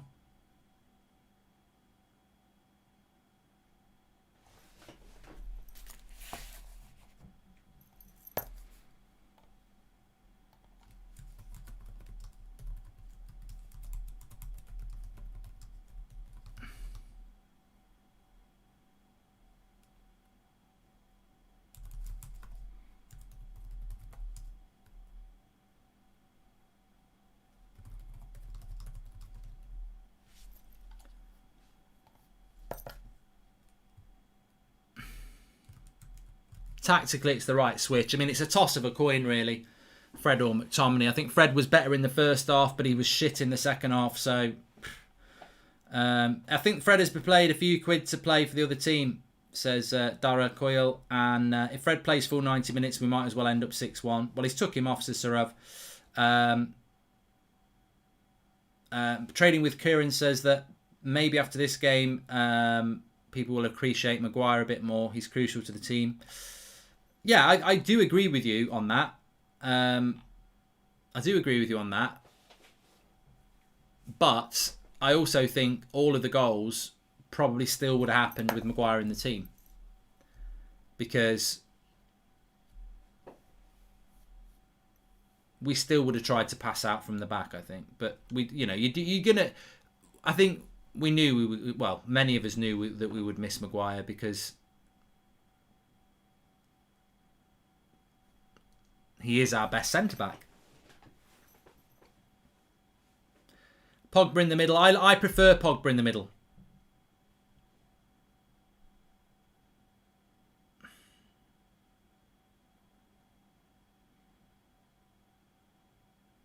See if we can get a goal back and set up a finish.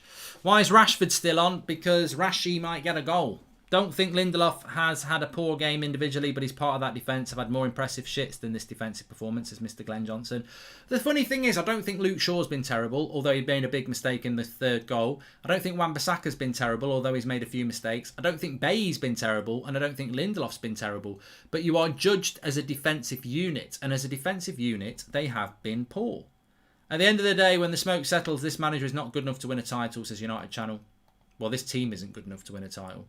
Our players look like a school kids playing in the yard. This is disrespectful, says VAR check. Ollie must think we will play better with Pogba in the midfield, so why doesn't he play him there from the start, says Jake Pennington.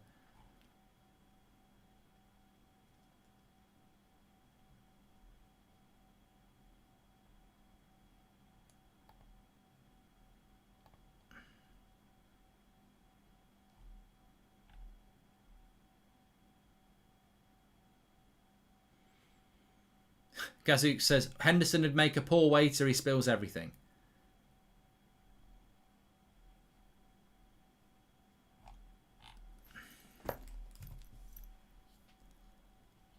Corner for United here. 25 minutes to go. I mean, if we can just get one back, we might be able to just make them sit and defend. You know, Liverpool probably should be 4-1 up. They've not totally killed the game off. We get one back, 20 minutes. Maybe we can scrap a draw. Maybe the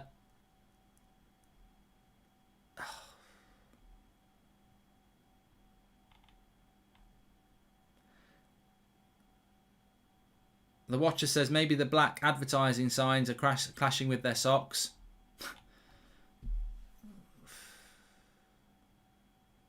Would tackle Wan-Bissaka. I think Wan-Bissaka... Oh, he's injured himself. I think he's done his groin in.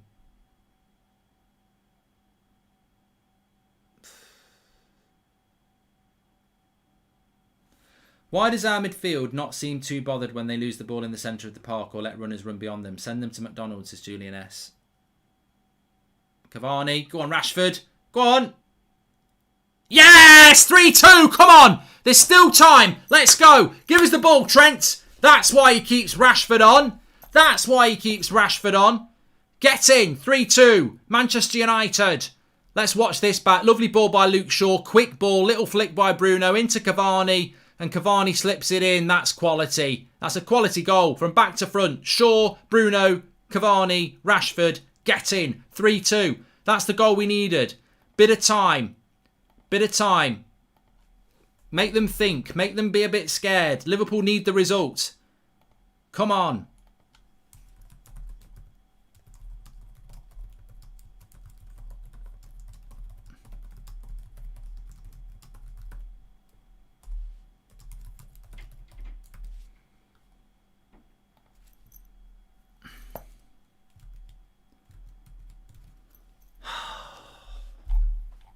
And that's what you need to do. Bypass the midfield.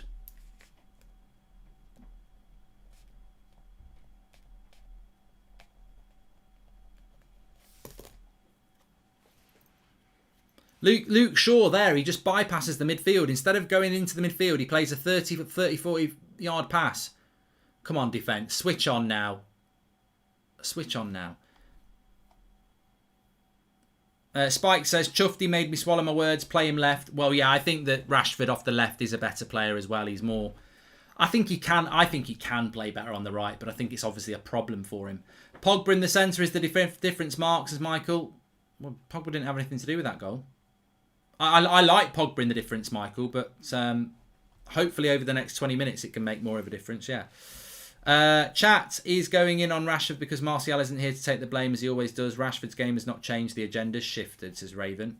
Well, let's try and focus on Man United getting back into this game first. 20 minutes. 20 minutes. Liverpool might get nervous. 20 minutes. I don't care how we get a point. I'll take a point.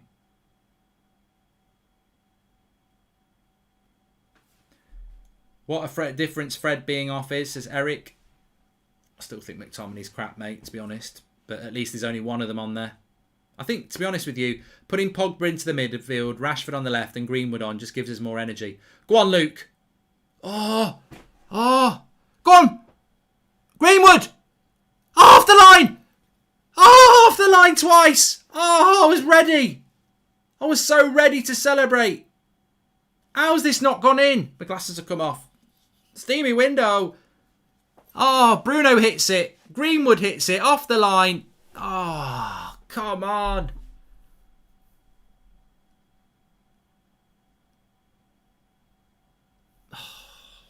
So close. Come on. Come on, United. Luke Shaw. Oh, McTominay. Luke. What are we doing? What are we waiting for? Everyone's got their bloody hand up. It's got to be off.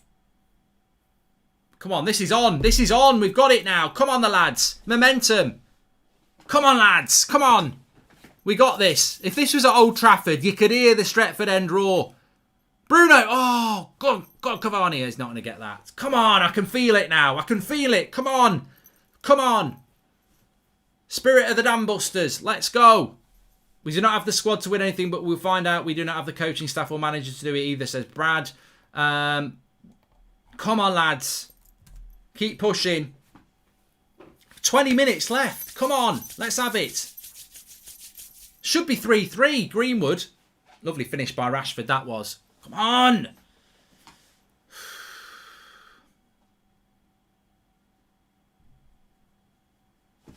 Liverpool will be nervous because they need the win. They've got the win. We're finally playing. Here's Greenwood. Oh, it's it, McTominay. Greenwood's looking... Isn't Greenwood a fantastic player? That's a corner. Corner to United. Well done. Wan-Bissaka's had a good game, you know. 5-goal thriller. This is probably one of the best Man United Liverpool games we've seen in a long time. My glasses came off, yeah. Greenwood just looks so good at the moment, doesn't he? Come on. On your toes. On your toes. Attack it. Luke Shaw's cross. Attack it. Attack it. Lindelof. Why is there no one going for the second ball again? Welcome to the Members Club, Demorma. There, we've got to be careful on the break here.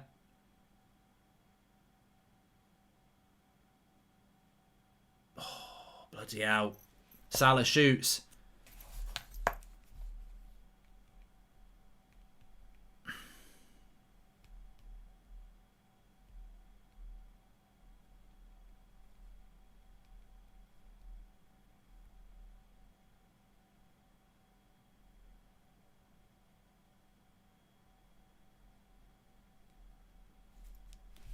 Wijnaldum comes off.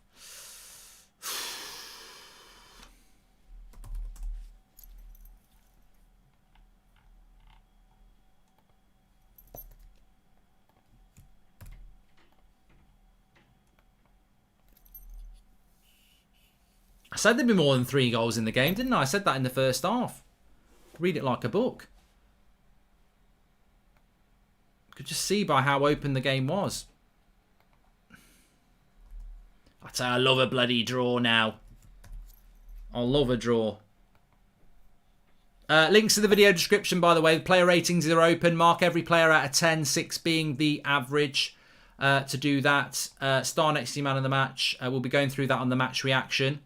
Or you can just go through unitedstand.com. Go on, Wan-Bissaka. Oh, he's overplayed it there a little bit.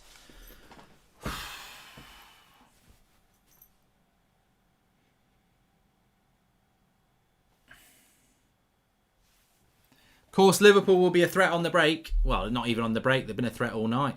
Go on, Henderson, have that. Quick, quick, quick, quick. Roll it out, roll it out. Come on, come on, come on, come on.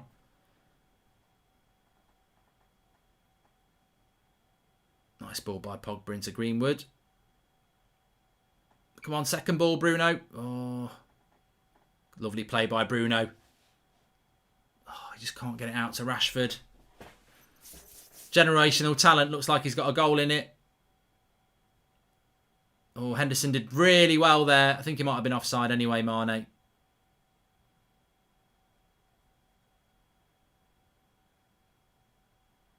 Pogba.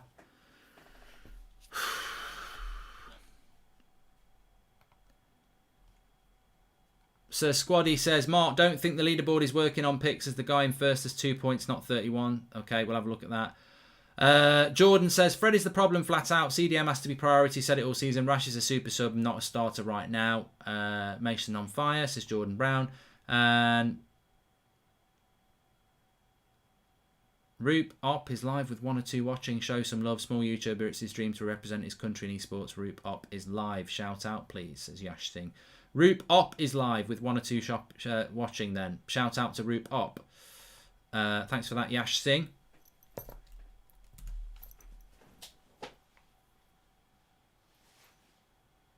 Oh, Rashford into the side netting. I wasn't looking at that. Sorry. You've been always spot on. Pogba playing on at Sam. We've been able to play around Liverpool's press since he went in there, says Kate. I know. Henderson did really well there with his foot, because I tell you what, if he doesn't catch that with his foot, it's 4-1 and he's probably getting a penalty. I'm not calling Ollie. I'll do it when I want to do it, and I don't want it to turn into some shitty little novelty thing, so I'm not calling Ollie, thanks. Cavani, Bruno. Cavani to Rashford. Bruno, he might hit it. Oh, he's got the handball as well, edge of the box.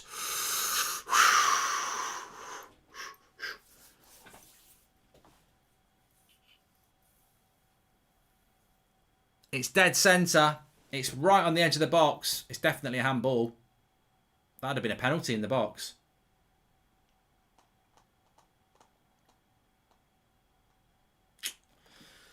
$15 to go. FA Cup January vibes. No, don't let Rashford have it. It's too close for Rashford. Do not let Rashford have this. He'll score it now. I wouldn't waste it on Rashford. Pogba playing CM on his own today. McTominay has been a passenger. He has been very quiet, Benji, hasn't he, McTominay, tonight? Don't let Rashford hit this. Step away. Step away from the cookie jar. Step away from the cookie jar. Bruno's hitting this. Rashford, you're getting too close to this free kick.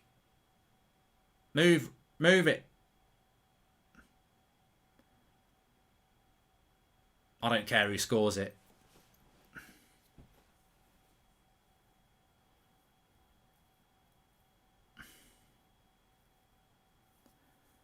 Come on, Bruno. Or Rashford. No, over the bar. Have a stretch, Mark, says Martin. Mark, who would your next sub be? Come on, Red, says Trapo. I don't think he'll make another sub. McTominay for Van der Beek. I'd have done that a long time ago, to be honest with you. I don't think McTominay's not really offering anything that you feel like we don't need to shut up shop. We're trying to score goals. Get Van der Beek on. Bruno took it. I don't think Rashford would have done any better from there. It's all Rashford's going to do is blast it, isn't he? Yeah, I'd get Van der Beek on for McTominay, but he won't do it.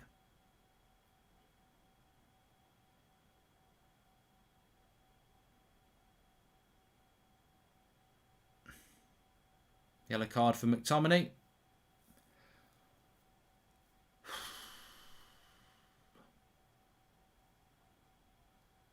Well, he's lucky. He could have got a bloody red for that. I mean, in slow-mo, it probably looks worse than it actually is.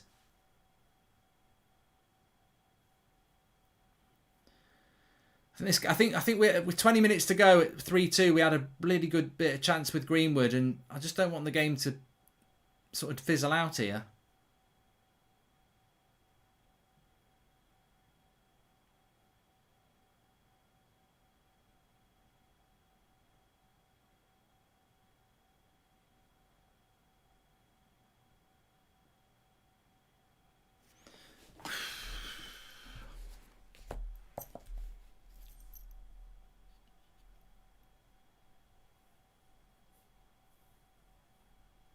McTominay here.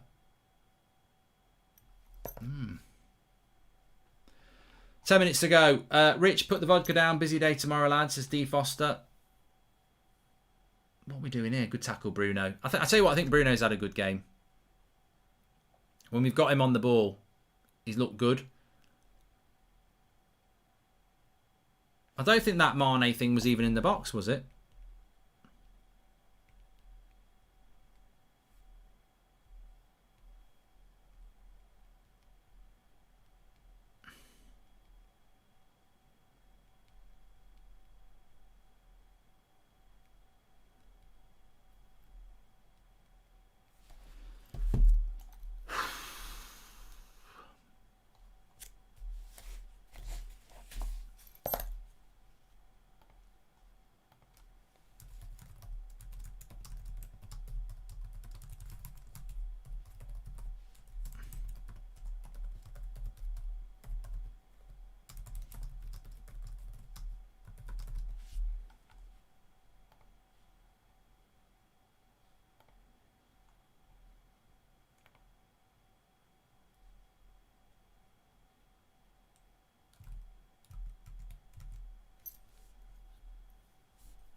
CDM is a priority. Imagine if we had a CDM and then you just had him next to Pogba.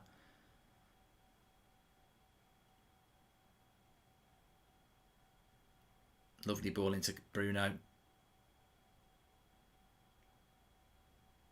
It's been kicked a lot today, Bruno. Oh, come on. I don't want to lose this game. I really don't want to lose this game. Well done, McTominay.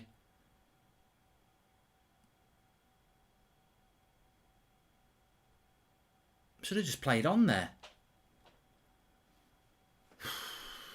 About 10 minutes to go. A bad result could be a not bad result if we can find an equaliser. But yet again, it's going to be down to that back six. 3 goals we should never have conceded.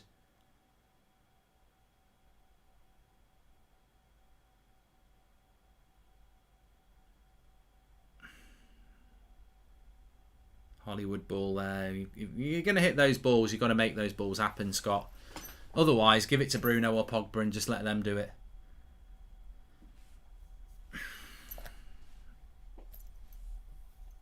Can't believe he hasn't made the 3rd sub, considering all the games we've had.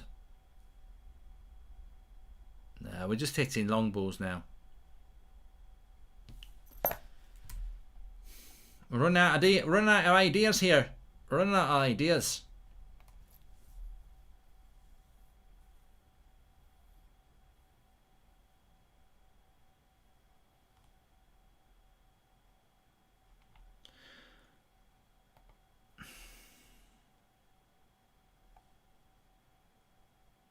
Good tackle by Luke Shaw. Come on.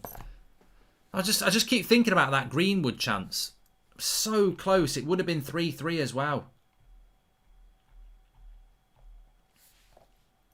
Bringing Matic on. Fucking hell. You're bringing Matic on. Matic? We're losing 3-2, mate. What are you bringing Matic on for? We need a bloody goal. Matic played on 48 hours ago. He's 92. The fuck are we bringing Matic on? I mean, he'll go and score now. I hope he does go and score, but why are we bringing Matic on?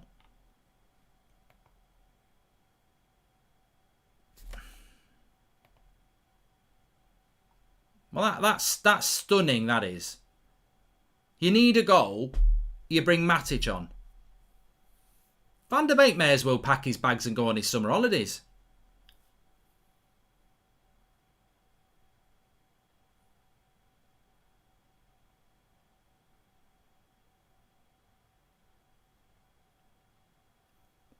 Yellow card for Cavani.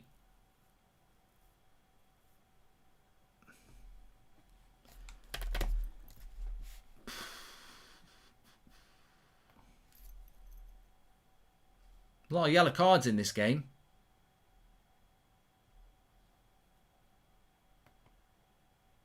I didn't think there was much in that, to be fair.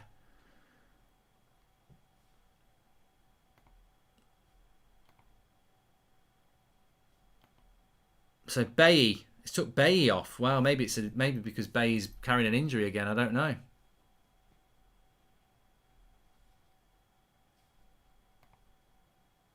Time is running out. We're losing the momentum here.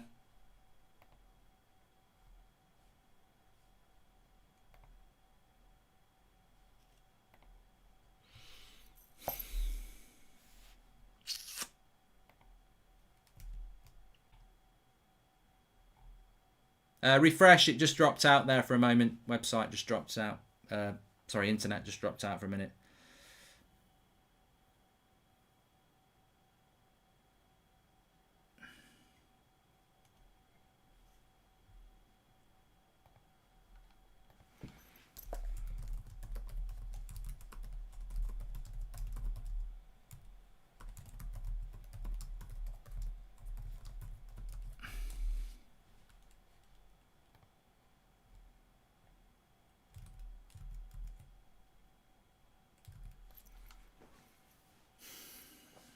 Come on, Don Ahmed, say it's Ollie. He's choosing the team and he chooses the tactics. He's destroying my club, says Nigel I. I think we're going to run out of time here, people. Player ratings, links in the video description. Mark every player out of 10.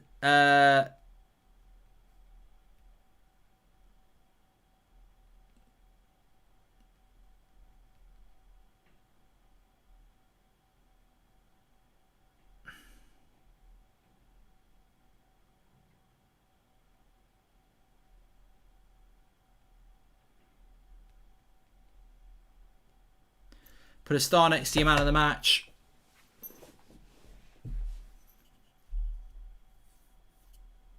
I mean, to be honest, on the balance of play, I'd probably say that Liverpool deserve to win it, but we've certainly had the chances to get that Greenwood chance straight after.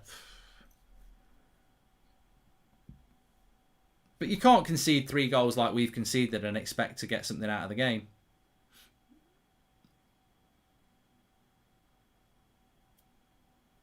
Yeah, I think McTominay's been very poor again. But I think we're just going to have to put up with it now until the end of the season. Yeah, links in the video description for your player ratings. Mark every player out of 10, 6 being the average. Put a star next to your man of the match. McTominay's gone to centre-back now.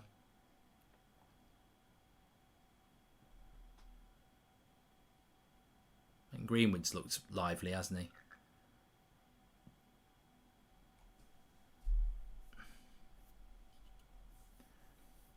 Come on. Come on. Just scab a goal. I don't care if Anthony Taylor scores it.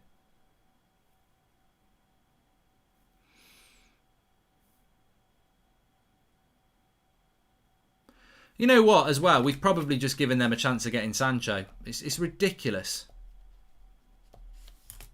And here's Salah through. Oh, for fuck's sake.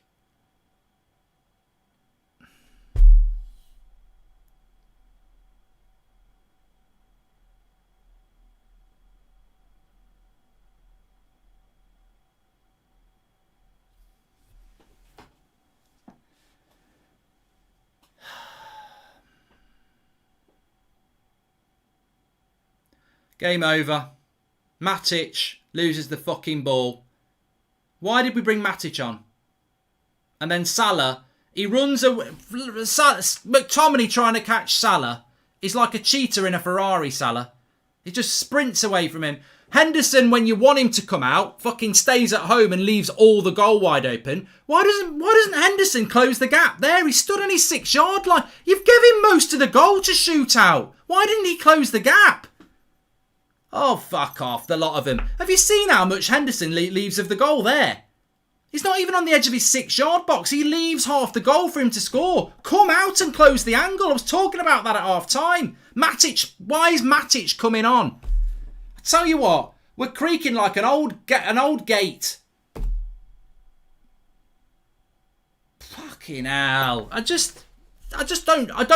watching that goal back. Henderson may as well have ran and sat on Ollie's knee. He doesn't close the gap at all.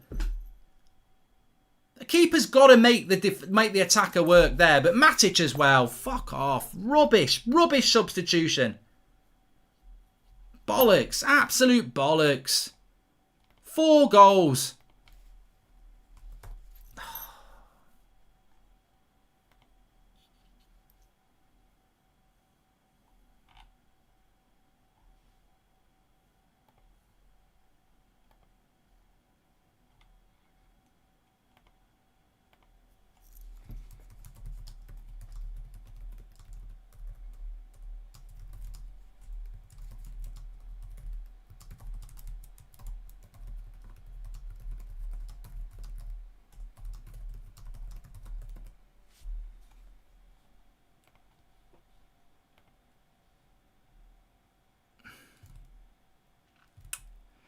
Well, we're going to have a good match reaction, aren't we? Fucking bollocks. Absolute bollocks.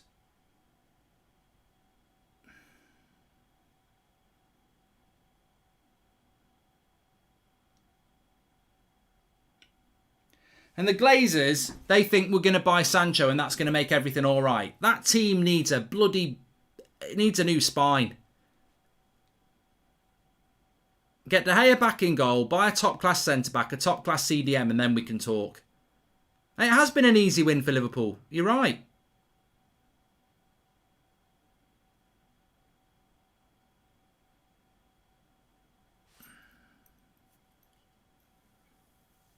Why have I got 4-3 to Manchester United? I wish it was bloody 4-3 to Man United. I've changed the wrong score.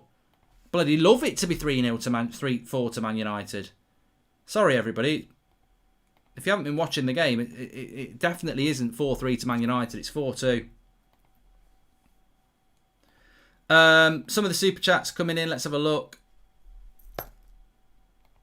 Tomorrow, the headlines will be about signing Sancho and Kane, while clubs like Real Madrid and Bayern are having pre-agreements with new centre-backs, says Subio. Selling the effing lot. Fred, Bay and Henderson tonight. Jesus Christ, we're miles off, says Sean Thompson. Mark, get rid of Henderson. De Gea must be kept, says Andy and Bruno. Ollie takes the heat off the Glazers once again with his diabolical management. How this fraud McTominay plays the full 90 week in, week out is beyond me.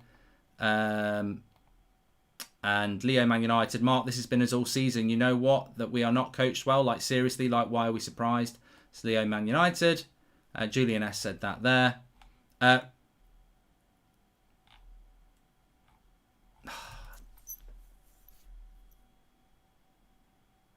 tell you what, I'm going to struggle to give a man of the match.